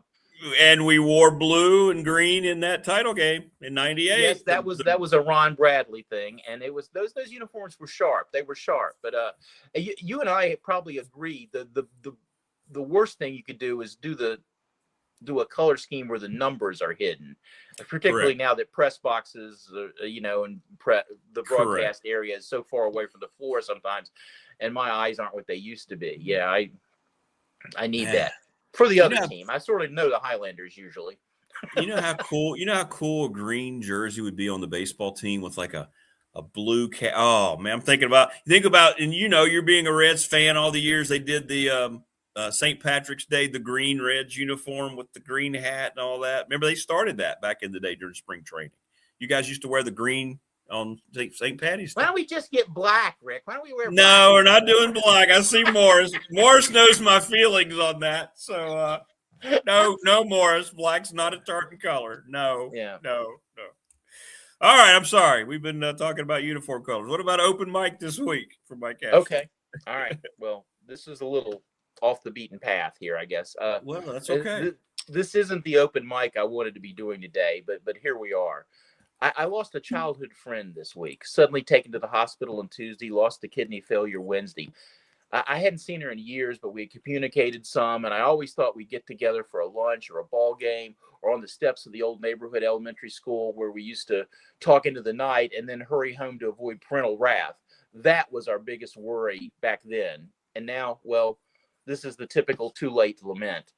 I was processing all this yesterday at my home court coffee shop here in Salem when I looked out the window and saw all the flags flying half staff at the courthouse across just beyond the library. And then I realized what date it was. And suddenly it was April 16th, 2007 in my mind and on my heart. I was in Salem that day when I heard what was happening at Virginia Tech. That is most definitely one of those always remember where you were moments. Now I was mad and sad and struggling with thoughts, yes, and my prayers all over again. That April day still resonates with all of us in Southwest Virginia and beyond, especially those with ties to this wonderful, beautiful, typically bucolic burg, so often hidden away from the problems that exist other places, in other towns, for other people. This one hit us right where we live. So next I walk back up to the counter and I pick up the stack of newspapers there to catch up near the coffee shop counter. They had quite an array, including the Christiansburg News Messenger. I didn't even notice the date of the news mess I picked up. It was March 4th, and there was the obituary and the coverage of the death of Joey Rakuya, one of my Highlander baseball team I'm here to see. I haven't stopped thinking of Joey, gone way too soon, and all those young men struggling with their emotions and learning there's so much more to being a team than wins and losses and taking the field every day with your best friends. So the Charmin soft old man was tearing up in my coffee, lamenting loss and the helplessness that goes with the feeling. And I just couldn't write about sports again today without exercising these thoughts first. If Big Dog Sports Talk feels obliged to send me a bill for this bit of self-therapy I'm working through publicly, I understand. But I know my friends and neighbors in this region understand me and what I'm going through and what we've all been through too. Most realize how lucky they are to live in this kind of place, these communities. And what I really want to say is don't wait. Call that old friend or family member or teammate you haven't talked to lately. Do it today because you can. Tomorrow, that may not be true. I'm on my way to my happy place today, Radford University. This morning, I'm going to be on the phone the whole way. Better yet, maybe I'll see some of you at the Devon Center this afternoon at softball and baseball. If I do, you know the drill. Please come say hey. Well said. I'm so sorry about your friend, man. I didn't know. That is, it hits you. It shocked me. It happened near I was in town. I'm going to have to see what the arrangements are and see if I can, if I have anything but Radford apparel I can wear over to a visitation. Yeah, well, that's okay. That's okay. Yeah, we had before we did the Rubies last night, our athletes awards, we did a moment of silence for Joey to start. I thought that was appropriate. You're there and you're doing all this fun stuff, but the biggest news to come out is the worst news you could ever have in an athletic department, and it's still being felt. So you're right, 100%. Well, I think about those guys going out to the field every day without one of their own. I know. There's got to be, I think there's got to be something to that. And there is. The kind of season they're having compared to what we all were thinking would happen this year. I know. And that's not the tragedy. That's not the tragedy. No. But it just makes everything just a little bit harder for everyone. It does. You got to walk by his locker. I think they've left his locker. All that stuff we may not think about because we're not there every day. But you're 100% correct. Yeah, absolutely. Well, anyway, thanks everyone for letting me share that from my heart. No, absolutely. Absolutely. And come see us today. You come see me because if I'm stuck up there, I can't come see you. So you're going to have to come see me. Well, I made plans to be at softball, so I will be there. 4:00, baby. Big series too. Now I talked to Coach Fagan last night. He knows it's a big series. This is the one that could propel them into the postseason or not. So they gotta come through this weekend. So. All right, let's run those running dogs. Let's get the running Bulldogs out of Radford. All right, great stuff, brother. We appreciate you, man. All right, well, again, hey, Goober's going to say hey live today, so I'll see you. Yeah, all right, and we say hey to Goober later. So, all right, man, take care. Mike Ashley, good stuff. Hate that for Mike. I didn't know he'd lost a friend. Good stuff. Yep. Morris says, God, Mike, one of your best. You felt it. Enjoy your time in Southwest Virginia. It's going to be great. I had no idea. He didn't even tell me. He just shows up, which is great. He's done that a lot, and that's fine too. You just look up, and there's Ashley. There he is. Oh, hey, Mike. And my immediate instinct is when he's in town, just throw him on the air, right? So I'll put out 2 headsets today and tomorrow and see if we can get him to jump on. Jen, the Gamecock girl, going to join us next. I don't remember if she's in town, out of town. I don't know what she's doing. No idea. But she'll join us today. Good stuff. Thanks to all of our great sponsors, by the way. Don't know where we would be without you. Thanks to National Bank, the exclusive banking partner of me and this show. Thanks to Professional Door Incorporated. Travis Williams, great logo. Sponsor of our text line, 38 years in business. We've talked about the multiplex and how everything is going for Pulaski County Sports and Entertainment, the presenting sponsor. of this program. Thanks to them so much. Family Fencing, our sponsor of our studio. No, I look like Bane. Batman. Batman. You will perish, Batman. At least Bane didn't sound like Yoda this time. Perish you will, Batman. Thanks to Family Fencing, sponsor of our studio. Give them a call for a free quote today. ReadySetFun.com. Bob Christ, BOBCRST11 at Gmail. And go check out ReadySetFun.com. Right? Absolutely. McClellan Chiropractic, sponsor of our chat room. Thanks to Mark Hunley. What's up, Marco? Thanks for all your support. And you're the best. And we're going to get popped in video it here whenever it works out for both of us to do that. He's been busy because he's good. Sundown Electric. Excellent reputation, long list of satisfied clients, test of superior craftsmanship, attention to detail, clear communication, honest, and integrity. Thanks so much to Sundown. Again, if you want a t-shirt, they're $20. I've shown them a lot. I'll show them again here in just a second. BDST fan question of the week. It was a whitewash. It was a blowout this week. The attorney Ryan Pry, trust and estate planning. It was all about baseball. I'm sorry, Morris, but people join hands in unison that hitting a baseball is much more difficult than hitting a golf ball for tee, and I concur. Little River Heating and Air, 1095 Radford Street in Christiansburg, 540-553-2971. Give Charles Lee a call. They're the best at what they do. They just are. Easy to find Mike on campus. He's the mayor. Yeah. It's like this aura hits you when Mike's on. I would have known he's on campus, even though he didn't tell me, because I'd have just felt it. I mean, Mike's here. Remember in Parks and Rec, which I love Parks and Rec, and Ron Swanson would just be walking around the office or somewhere, and then all of a sudden he would look up. She's here. One of his ex-wife, Tammy's. Mike's here. Mike's nearby. Right? Of course, when you get the presence of Mike being around, it's a good thing. It's not a bad thing. Oh, Top Gun 3 starting? Well, that kind of scares me a little bit because I really did like Maverick. 100%. Because, see, I looked at it as a separate entity because the original Top Gun is just garbage. Sorry, it just is. But, boy, Top Gun Maverick now, that was the real deal. That was a good film. Of course, Hollywood can't, I'm glad they are, but Hollywood can't do anything but things that have been barred from before. They can't do anything. There's no originality left. It's all gone. It's all gone.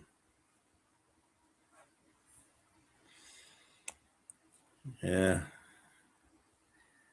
Is that the one? Is the new one the one where they put Scarlett Johansson as the girl boss in that movie?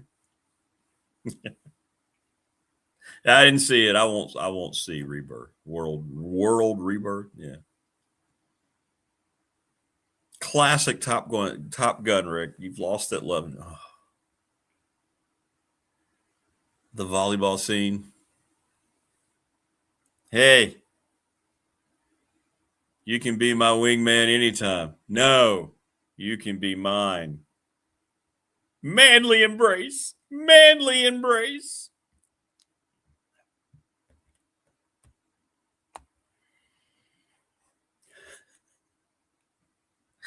What's worse, that moment or when Apollo and Rocky hug in the ocean?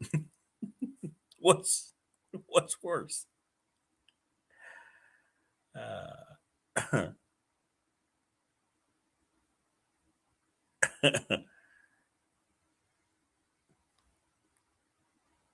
Sorry, I'm checking to see. I thought my nose was bleeding. I didn't want you to see me Testing. I'm good. Jen's going to join us here at some point, I think. I sent her the invite.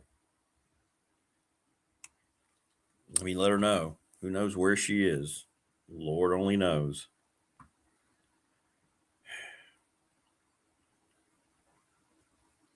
I get the feeling she's out of town. Maybe she's not on this week. She usually tells me, though.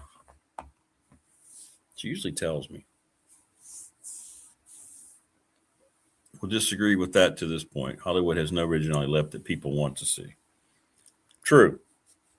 That's true. And they're incapable of writing stories. See, they're so tied up in their politics and their messaging and their virtue signaling and all the wrong things and trying to lecture people. They don't know how to entertain, so they can't write for entertainment anymore. So you're right about that, Thunder. When Rocky beats Apollo racing, the most unbelievable scene ever. Correct. No, she's in the green room. Oh, looks like she's in a hotel. There we go. Cue the music. It's Jen the Gamecock Girl. Where are you? I knew you weren't around for some reason. I'm in Richmond. Oh, that's right. You're knew in that. The Commonwealth. You're in the Commonwealth. Yeah, I am. Well, let's get this out of the way right off the get-go because everybody keeps asking. When we do the meetup in June, you are going to be at the BDST meetup. We're going to figure out whenever you can get up here, whenever you're planning on being to Christiansburg. Okay. Sure. I didn't even know that was happening. You haven't said anything. Well, yeah, I did. You just don't listen. You don't listen. Yeah, we're going to do the BDST meetup after I'm done with my seasons and when I have time to enjoy it. But I don't have a game the next day. So we're gonna get Morris. We're gonna do it at the Super Bowl. We're gonna have a great time right over in Christiansburg. I love Super Bowl. Yes. Okay. You're there. You're committing right now. Is this like your saxophone playing commitment or is this a real commitment? I need a date before I can fully commit. Okay. Well, we'll work on that. And you can tell me some dates too now. You can shoot me some dates that might work best. So we'll figure it out. Oh, okay. That's very Coach, considerate. Thank you. Coach Elmo's going to be there. Mike Burnup's going to be there. But we're going to have all sorts of people. It's going to be great. It's going to be great. So what are you doing in Richmond? I don't remember. I can't keep up with you. Now who's not listening? I listened. I just forgot. I'm here for All Virginia Band, Orchestra, and Chorus to recruit. We're one of the sponsors of the event. It's always here in Richmond. That's right. That's right. And I'm trying to get some new Gamecocks. How does it go? How does it go in state here? Your old state, I should say, Commonwealth. How many do you try to pull, or how many have you pulled? Have you had a lot of success from Virginia to South Carolina? I have, and part of it is because we can waive out-of-state tuition with anyone who gets a music scholarship. So that helps us quite a bit with recruitment. And we have a bunch of different tiers of reduced out-of-state prices for academic awards and music awards. And that keeps us really competitive with the Virginia schools. Virginia doesn't have any kind of in-state lottery funded scholarship for its people. So it makes it right for the rest of us to come. I understand. And do what we do. So we typically do very, very well here. And a lot of people just want to do something different. Just get out of the state, get away from people they went to high school with and preceding them to college. Sure. So they just want to do something like a fresh slate kind of thing. Something different. I got you. Well, that's cool. And so is it after this weekend that things calm down or no? May 1st is my lock day for recruitment. And after May 1st, my life gets much better. May 2nd, I'm flying to Tampa. I'm going to hang out with Holly for 2 days. And then mid-May, I'm going to Las Vegas. That's right. I've been telling them about Vegas. This will be the first time. Now, we've talked to you from Vegas before. Yes. Right. But we never have had the visual of Vegas. So what my hope is that you guys are probably still out from the night before, and wherever you are, you're just going to fire it up and go. Yeah, I just don't know. It's hard to predict. That we are flying there on Thursday, and the jet lag can be a little troublesome. So If we go hard the first night, that could be difficult for me to wake up in time. Because that would be If she's 5 a.m. She's already making excuses. It'll be 3 hours different, yes. So 5 in Vegas. Correct. But that's like 5 in Vegas is like noon here. Come on. It's Vegas. Well, I did it before, so it could happen again. But the visuals will make it more complicated. True. It will.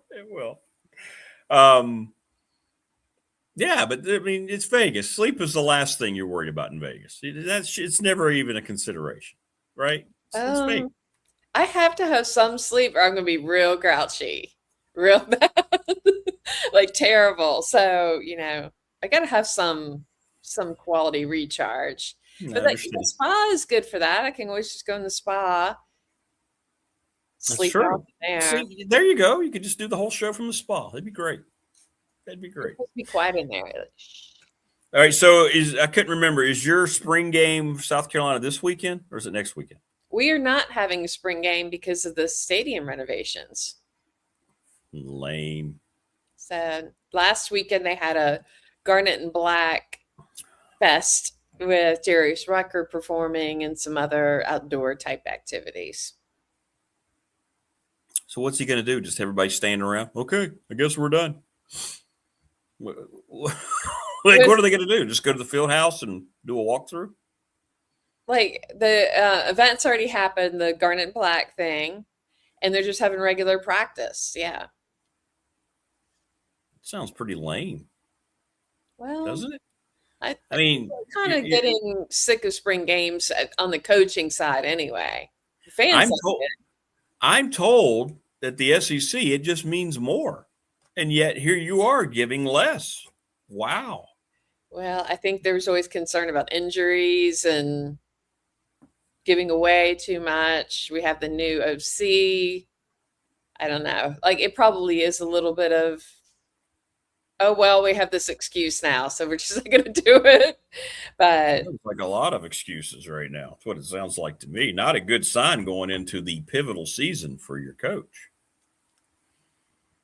The stadium thing is legit, but I don't like. There's not really anywhere as fun or cool to do it. Like they could go to another college's stadium, but that's not special for us. Why didn't they wait? When did they start the renovations? The day after we lost to Clemson. Oh, okay. All right. I mean, so they're trying to. Okay. They worked Easter. They work every Sunday. It's a big renovation. Okay, so they're trying to get it finished before the start of the new season. Correct. Okay. And it's definitely not usable. 100% not. I got you. Okay. So I don't think it's whiny. I'm cool with it. I don't think it's whiny. They did cancel the ladies. I almost said women's clinic, the women's football clinic. They canceled that. I know you weren't happy with that now. So that made me more sad than the spring game. Because you always maxed out for that. You put the eye black on. I do all kinds of stuff. I know you were ready to go. Of it. Yeah, and now you don't get to do it anymore. It was my annual Beamer pick. So does this mean Shane Beamer hates women? Is that what we're supposed to do? Wow. Wow, Jen. I didn't realize that. I don't think so. It'll be back next year. Oh, will it? Allegedly. Will the new coach have it next year? How many wins, Prometheus asked, does Shane need? That's a good question. What does Vegas have us at? Have you checked? I haven't checked yet. I have not. You're the South Carolina. You're Jen, the Gamecock girl. I'm not supposed to be looking this stuff up. I just have avoided it for a little bit for my own sanity. I got to do that sometimes. I'm looking it up right now because you asked. I'm going to guess 5.5. I do what you asked me to do. 6.5. Okay. Over under 6.5 wins.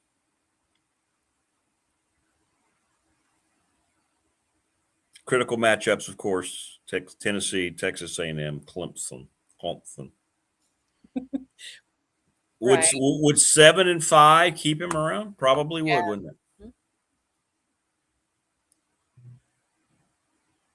And would that be enough? Would that make you excited? No. Wait a minute. Now, he said he guaranteed a playoff berth.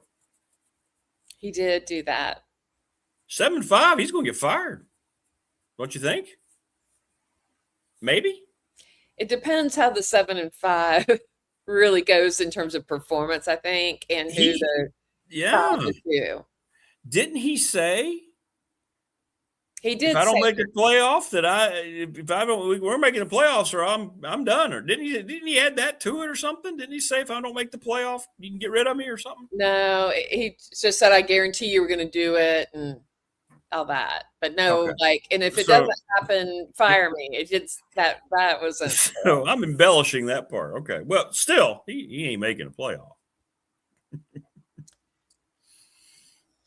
It's possible. You ready for this? Virginia Tech year one with James Franklin, the ACC, has a better shot of sneaking in the playoff than South Carolina. I don't disagree with that. With the schedule in the conference. How good is your conference?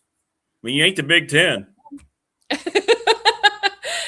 It's good enough that it's much more difficult for us, I feel like, to be successful in it. I think we're told one thing about the SEC, but the reality of the results tell us another, right? ESPN, you're going to continue to get,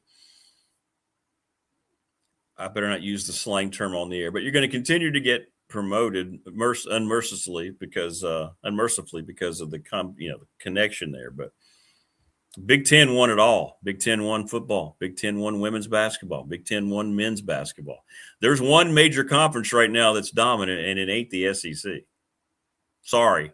But would you want to switch with us? Okay, let's do that hypothetical. Would you want, like, say you're a Virginia Tech fan, which I am also, would you want to switch with South Carolina and play your schedule? And play your schedule? Mm-hmm. Well, what's your schedule? I've already forgotten. Look it up. Yeah, I guess I'll look it up. This year is a little bit better than some past years, but even with this, would you want to switch with us? Is the question. 2026 schedule. I don't know. I don't even know your schedule. I'm looking it up right now. Well, I don't think Tech would mind playing your first three opponents. Correct. Tech would play Kent State. Well, they're playing VMI. Towson we got Mississippi State. I don't think Tech fan would be afraid of Mississippi State. Yeah, that's beatable by both teams potentially. Yeah. Tech fan would not be afraid of Mississippi State. All right, going to Alabama. Okay. Going to Alabama will be tougher than anything Tech has on its schedule. Kentucky? We don't know what Kentucky's going to bring, but probably both teams could do that one. Both Hokies and Gamecocks. At Florida with new coach? I mean, it's tough in that environment. The Swamp's not easy, but I think Tech fan would be excited by that. Yeah, right? That would be a good matchup. I'd be excited by that. Mm-hmm. Tennessee, Tech fans have been wanting to play Tennessee annually for as long as I've been around. They don't understand why they're not playing Tennessee. Tennessee coming to Blacksburg because Tennessee's coming to Columbia on the 24th of October. Oh, Tech fan would be all over that. You talk about a sellout. Oh, my Lord. They would love to have Tennessee. The question's not whether they would love it. The question is, will they win that? Maybe not this year. Yeah, but they're going to be competitive for sure. Now, at Oklahoma, wouldn't go well for Tech. That's not going to go well for a lot of teams. A&M, they played A&M, beat them twice. Back in the day, that's not. Back in the day, I know. Not today. I know. At Arkansas. Arkansas is beatable. My boyfriend left. I know. You're going to rank by the way, it's funny. I've already had several people ask, are you going to make sure you rank the coaches again coming up the slate? A lot of changes. Yeah. I got to do some research. I haven't seen Will Stein really much, the new Kentucky guy. So and let's remember, you ranked them on, was it dateability or was it, what was it? First date? I can't remember. It was really fun. It was well done. And sharing of responsibilities because it was a driving road trip situation, music choice, storytelling. All right, then you got Georgia. Okay, that wouldn't go well. And then Clemson. Heck, they play Clemson anyway. So there's not very many games on there that I don't think Tech fan would go, ooh. Alabama, okay. Going to Oklahoma, okay. All right, what do you think Virginia Tech's record would be? Georgia, okay. With that. In year one with James Franklin? Right now. Given your first two, they'd probably win. They'd be okay. We'll say they'd have a shot. They'd have a shot at 6-6. I agree with that. What do you think their record will be with their current schedule for Tech? Mm-hmm. Oh, if they get off to the kind of start I think they're getting off to, I think Tech could win 8-9 games this year. Well, you're just making my point. Well, no, I'm just saying. Okay, so like different schedule, and already you're talking about a difference of 3 games. Well, just because of the road games too that they in the SEC, but I mean, the ACC is not. We can't compare the ACC to the SEC. I mean, that's not the same, but 6 wins, 8 wins, too. I mean, I tell you what, you're over and under 6.5. So it's not like it'd be too different than Virginia Tech if they were to play that schedule. Yeah, I mean, I agree with that point too. I'm just making the point that I still think the schedule is harder, even though the SEC is not all that right this moment, as you pointed out with the Big Ten. I mean, I think James Franklin's a much better football coach than Shane Beamer. Well, he's more experienced for sure. I mean, and you're also a hater. What are you doing? I was thinking a drink. You almost made me spit up. I'm not a hater. What do you mean I'm a hater? I'm not a hater. You're always anti-Beamer. Anti-Shane Beamer. I'm not. I just point out that he needs to not be a lunatic in press conferences. That's all. Can you just you are also pretty cruel about his hairline. Yeah, just go ahead and shave it. Get rid of it. James Franklin did. James Franklin got rid of his years ago. Yeah. I think he should shave it too. Right, because that's kind of an in thing now. We've talked about that. I think it's sexy when men are confident enough to be like, hey, this isn't working out, so let's just take care of business. I would rather have that than a man fly to Turkey and have a hair transplant. I saw it's like 2 weeks ago. You and I talked about this, but it was like I saw a poll and women. That's like the big thing. Women are into that now. Yeah, they love bald men. It's hot. Why not? Better that than the like Dilbert hair where you're like on the side. You know where it was? We were at the Big South tournament, and I'll never see this gentleman again, but he was helping out. This was down in Johnson City where we had the tournament. And he had like the worst comb over attempt I've ever. It looked like a bird's nest. It was the most unbelievable. And he didn't mean to, but you couldn't help but just break out laughing. It was just so bad. Shave it. I wanted to go. Look, I got my razor in my room. Let me just go shave. Can I just get rid of that for you? Can I just take care of that? It's sad. It's just all that insecurity. We all have our things. I know. It makes me sad. Richard says that. Liberate him. I'd like to liberate that man. Richard Beamer, no relation. I don't think Richard. You're not right. He says Beamer is passionate. That's a good thing. He is passionate. Yeah. And hey, Richard Beamer. You know Richard Beamer? Yeah. Oh, okay. Family. Okay. Our families are tight. So. Oh, really? All right. Yeah. Okay. Well, there you go. Should your boy Signetti shave his head? Prometheus asks. No. He looks cute. He's good. He has that pensive look, like, kind of a little bit dark and stormy in there in that brain of his. I like it. I'd bring him some sunshine. Yeah, that's a good description. He is kind of dark and stormy, isn't he? He's been unleashing, man. He's not happy with his team. You watch his pressers. I mean, which is why he's successful. He needs me to help him balance his life, and I know he's got a wife, but wait a minute, are we getting a Diana Rossini offer here from you? No. Oh, heck. What am I thinking? What did you think of the new I'm sorry, they're the Redskins. What did you think of the new unis? I put it up on the Facebook page. It's an improvement. It's an improvement, but it's, it's I not the know. same. I know. They're trying. I appreciate the effort. I do think Just give in and bring the Redskins. Can we get all this politics crap done and just call them the freaking Redskins like God intended? Good Lord.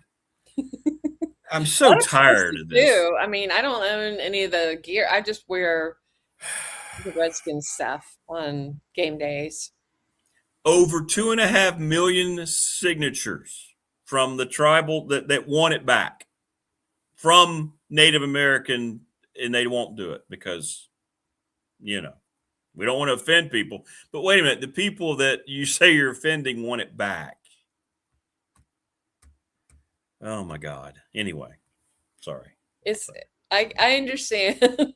It's very difficult for me. Like, I think if the renaming was something other than Commanders, like something cool and fun, I might be more excited about it. But Washington Redskins. the Commanders is too long and End cumbersome. of story. End of story. That's all you need. But no. And I do hate that mascot. Tutty Fuddy, whatever it was. Which, by the way, I wasn't even aware of. You told me a few years ago after we brought the radio show back. It was Tubby. What is it? I don't even know what the hell it is. It's something like Colonel Tutty Fuddy. I don't know. Good. And he's not cute at all. Like, he's just not fun to look at and engaging. It's a total fail. And I might feel differently if all of a sudden we saw these, Indian groups say how glad they are they changed it, right? Thank you. No, we haven't gotten any of that from what I can tell from anyone that this is supposed to be offending. So why did it get done? Why did white people decide it had to be done? Don't get me started. It's white people guilt. Huh? It's white people guilt. It's like this. And why? Why?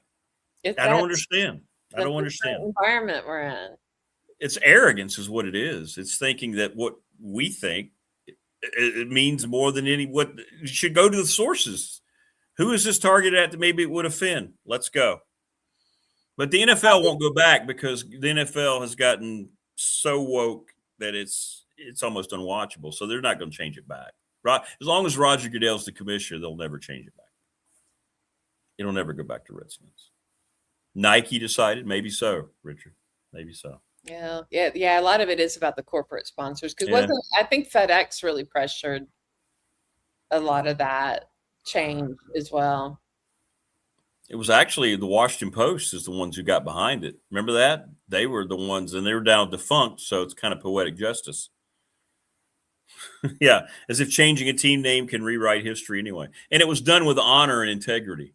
That's what I don't understand. All these names that took on Native American themes were brought in because they wanted to honor the first Americans, right? To pay homage to those folks. It's not like it's an offensive thing. Well, I can't say too much. I work for the state of South Carolina, so I'm trying to be very careful. I'm listening to you, but I'm just saying. I know, but I'm just being politically safe right now, and I'm going to stay there. I really love my job.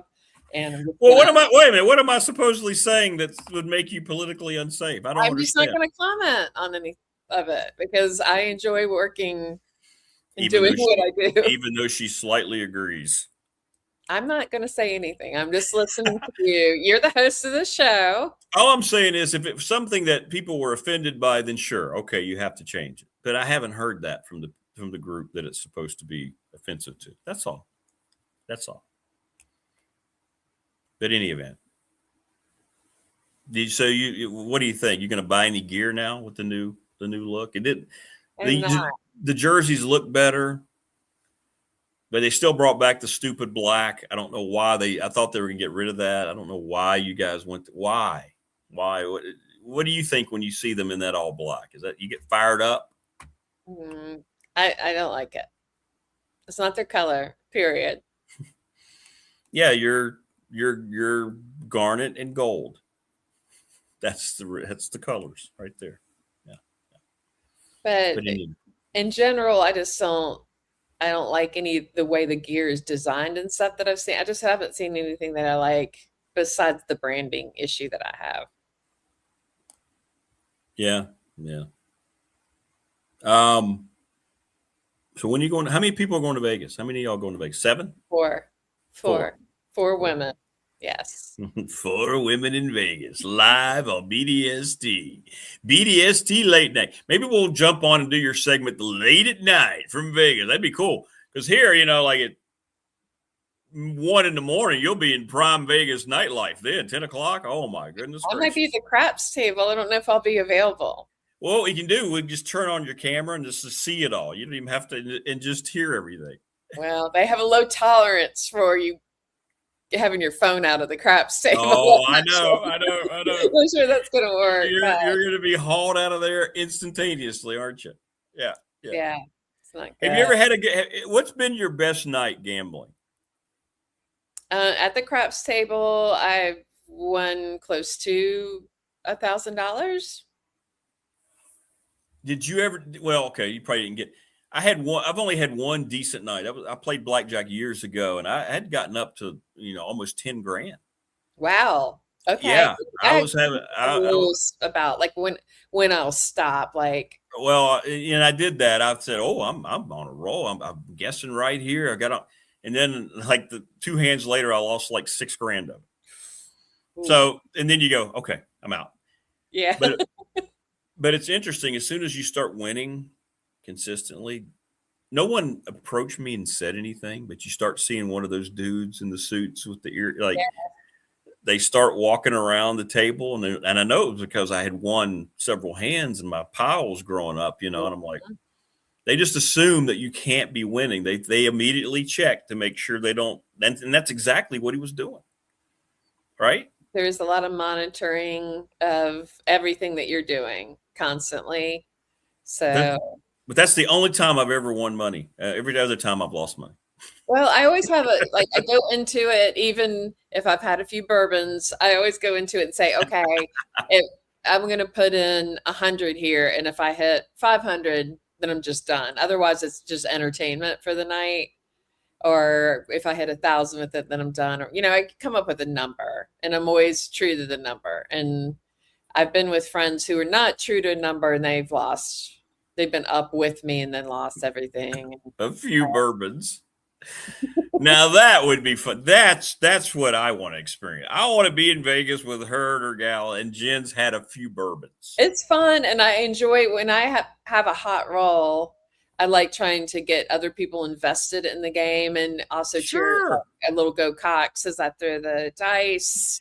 Some good karma. And somebody's going to misunderstand that when you got 3 bourbons in you. Hey, did you hear what she said? They will do it if the dice are going the way that they need to be going. People will do it, which is fun. So craps is your game. Craps is your game. Craps is my girlfriends and I really like to play. We all learned it together out there, and we enjoy the social aspect of it as well. I don't really like slots. Like, I feel it's kind of boring and like you're just sitting there by yourself, and I don't know, like it doesn't do anything for me. 4 women going to Vegas. I wonder how that turns out. Great. Awesome. I was going to say great. Come back. Yeah. Well, that's great. That's great. And then I have a favorite driver who picks us up and takes care of us and drives us around. We went to Golden Really? Center. So you have the same driver every year? Yeah. His name is TK. I love him. He's very sweet to us. Well, that's awesome. Yeah. So does he have a service, or does he work for the hotel? He has his own service and drives.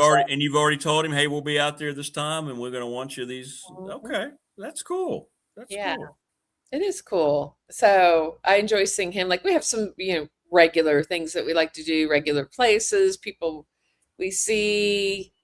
And those resorts, they have long-time employees that are there a long time. So you see a lot of the same employees year after year. And they're like, oh, you're back for your trip. And it's fun.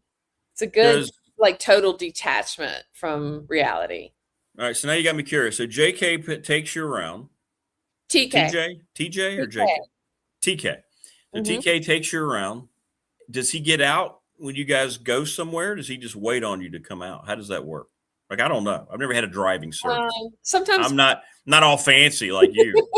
He'll do both. Like sometimes if we go to the liquor store, he'll come in with us, and like there's all these hookups, right? Like if he takes us to a certain liquor store, I'm sure they're giving him a percentage of whatever we buy. Like that's how Vegas works. I don't have a problem with that. So he'll come in and visit the people in there, and they're probably exchanging a little money here and there. It's fine. I don't mind that. And does he ever provide like bodyguard protection? Because I could see y'all needing bodyguard protection. No, but he provides special drinks in his limo for us. Like he knows what we like, and so that's cool. He will have a little drinks ready for us. Wow, you're big time, man. You've got your own limo driving service in Vegas. Nice. I love it. That's cool.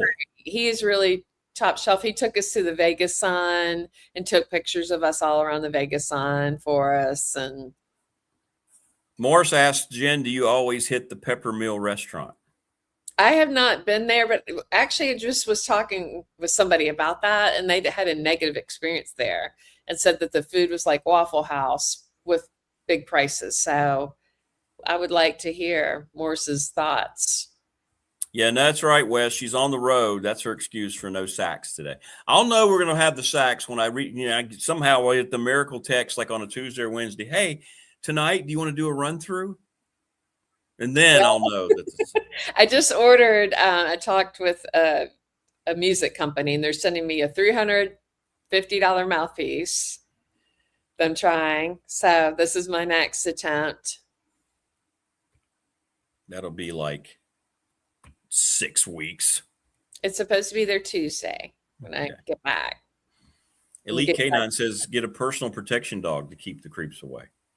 That'd be kind of cool. You just walk around like this big dog, German Shepherd or something, ready just to tear into somebody. Leave my girls alone. We don't want to keep everybody away. We just, that's not a good strategy. There's some people who would like to, we invite to come interact with us. So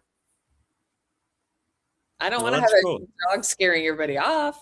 So next week, I want to get into you playing craps more, because I've never understood craps or been good. The only thing I've been ever decent about was blackjack.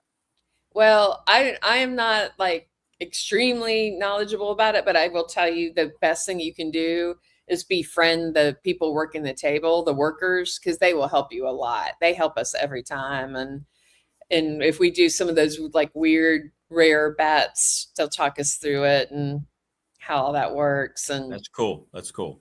Make sure that we're doing what we need to do, because you got to be pretty sharp with it. Now, I will say people get a little sloppy at the table and drink too much, and they forget to pick up their chips or move their chips around and everything. That can be frustrating for the people running the table. So you got to make sure you're tipping them out and taking good care of them. And they take care. It's funny you say that, because the night I was having a good night, the dealer actually said, keep an eye on your chip. You got a lot of people who walk around wondering, and they monitor people to see how much. It's interesting you say that. If you've drank, they will just grab your chips off your table. You won't even know. You'll look down, you won't even. Yep. That actually, I went to see the then Redskins play the Ravens in Baltimore, and there's a casino that's walkable from the stadium that I'd like to go to. It's called Horseshoe. And I went in there, and a fellow Redskins fan tried to steal my chips, and I busted him doing it. So you got to be really vigilant. Did they kick him out? Did they drag him out of there and beat the crap out of him? No, which made me disappointed too, because I told the pit boss about it and they didn't do anything. So that was not good. So I have not been back there since. Yeah. T-Bird says if TK doesn't recommend it, Jen ain't going to the Pepper Mill. There you go. Well, yeah, TK is my guy. So ask him about the Pepper Mill. I will. I'll text him after this and see. Oh, you're on a text. Oh, well, TK texting. Yeah. I don't get a text that she's going to be in the Commonwealth, but TK, let's text TK at 5:30 in the morning. You knew I was going to be here. I told you, and next weekend also. I'm just going to remind you, a week from today. Yeah. I will also be in this area. Okay. Are you listening? Are you more toward Norfolk? Is that right? Next weekend? Next weekend. Next weekend, I'm going to a wedding in Richmond on Friday. Oh, okay. A week from today. But I'm going to be on Friday morning. I will be in Fredericksburg visiting my brother. So you will see. Next week you'll be in Vegas. Okay. No. No. I thought that was 2 weeks away. No, that's Holly weekend. And then Vegas is mid-May. Mid-May. Okay. I can't keep up with your schedule. I know it's a lot. And I've got some performances coming up and some different things too. So. Yeah, you got a performance on here too. We've been waiting on. So. Sassafras. So mouthy with me. Yeah. Well, I can't help myself. All right. Good stuff as always. Have fun in Richmond. Good luck with your recruiting. Thank you. I feel good about it. I'm happy to be here. And the weather's great. It's going to be in the 90s, I think. Is it that hot there? No, but that's about right. When my daughter was there at VCU, she said it was about 10 degrees. We're supposed to get to like 76 today. So mid 80s tomorrow. So yeah, we'll get warmer. So I'm happy it's so nice here. One time I was up here recruiting at the same event and it snowed. So I'm much happier with this. Yeah, nobody wants that. Nobody got time for that. Nobody got time. All right, be a good girl. Stay safe as always. Oh, I like it when you say that. Which one? Be a good girl. Yeah. I said be a good girl. I know that for you, that's I liked you saying it. Be a good girl, Jen. But more importantly, be safe. I worry about you in your travel. You don't know that, but I do. So be careful. You don't need to worry about me. No, I'm going to. Everything's fine. Everything's good. All right. Well, things happen you can't control, though. So just be careful. I've got the guns. I know you do. You got a brand new shoulder. You've got Terminator shoulder now. I know. You're just. I'm packing heat on both of them. So we're okay. You're ready to go. Mm-hmm. All right. Well, have a great weekend, and we'll resume next week from Fredericksburg. Okay. I'm glad you remembered. Thank you. Let's see if you remember next week. and then it's Holly weekend after that. Okay. You passed your test. I never forget Holly weekends. So there we go. All right. Be safe. Take care. Love you. Have a good weekend. You too. Be good. There you go. Jen, the Gamecock girl, joining us. All right. Great stuff today. What a great week we've had. Coach Elmo, Todd Grantham. Man, oh man, if that didn't get you excited for a show, I don't know what will. Mike Ashley, great open mic, very emotional open mic. We get to see Mike this weekend. And Jen, the Gamecock girl. I mean, come on. My positive thought for the weekend, Vic.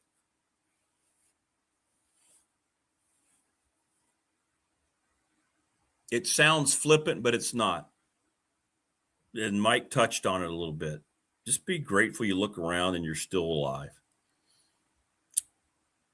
Sometimes you forget. I forget a lot. Like later on today, I'm going to be in a press box calling a game. Be thankful for that opportunity. Mike loses a best friend of his that he never imagined that he would be without. Didn't know about it till recently. We lose Joey Rakuya. It's nonsensical. Makes zero sense, right? Just be grateful. How about that? I'm grateful for all of you, all of our guests, all of our great sponsor help, and this opportunity. I try not to ever take it for granted. I'm thankful for Balboa Creed, who you cannot see, but he's sound asleep right over here in the chair. Thanks for a great week. Stay safe, and we'll see you. Have a great weekend. We'll have the reaction Monday, regardless of what happens this weekend. Y'all be good. Subscribe, like, and share our content. Please, if you go back, take the time to hit the like button. It means a lot. And tell your friends, your family, whomever, coworkers to subscribe to the channel. And we will see you next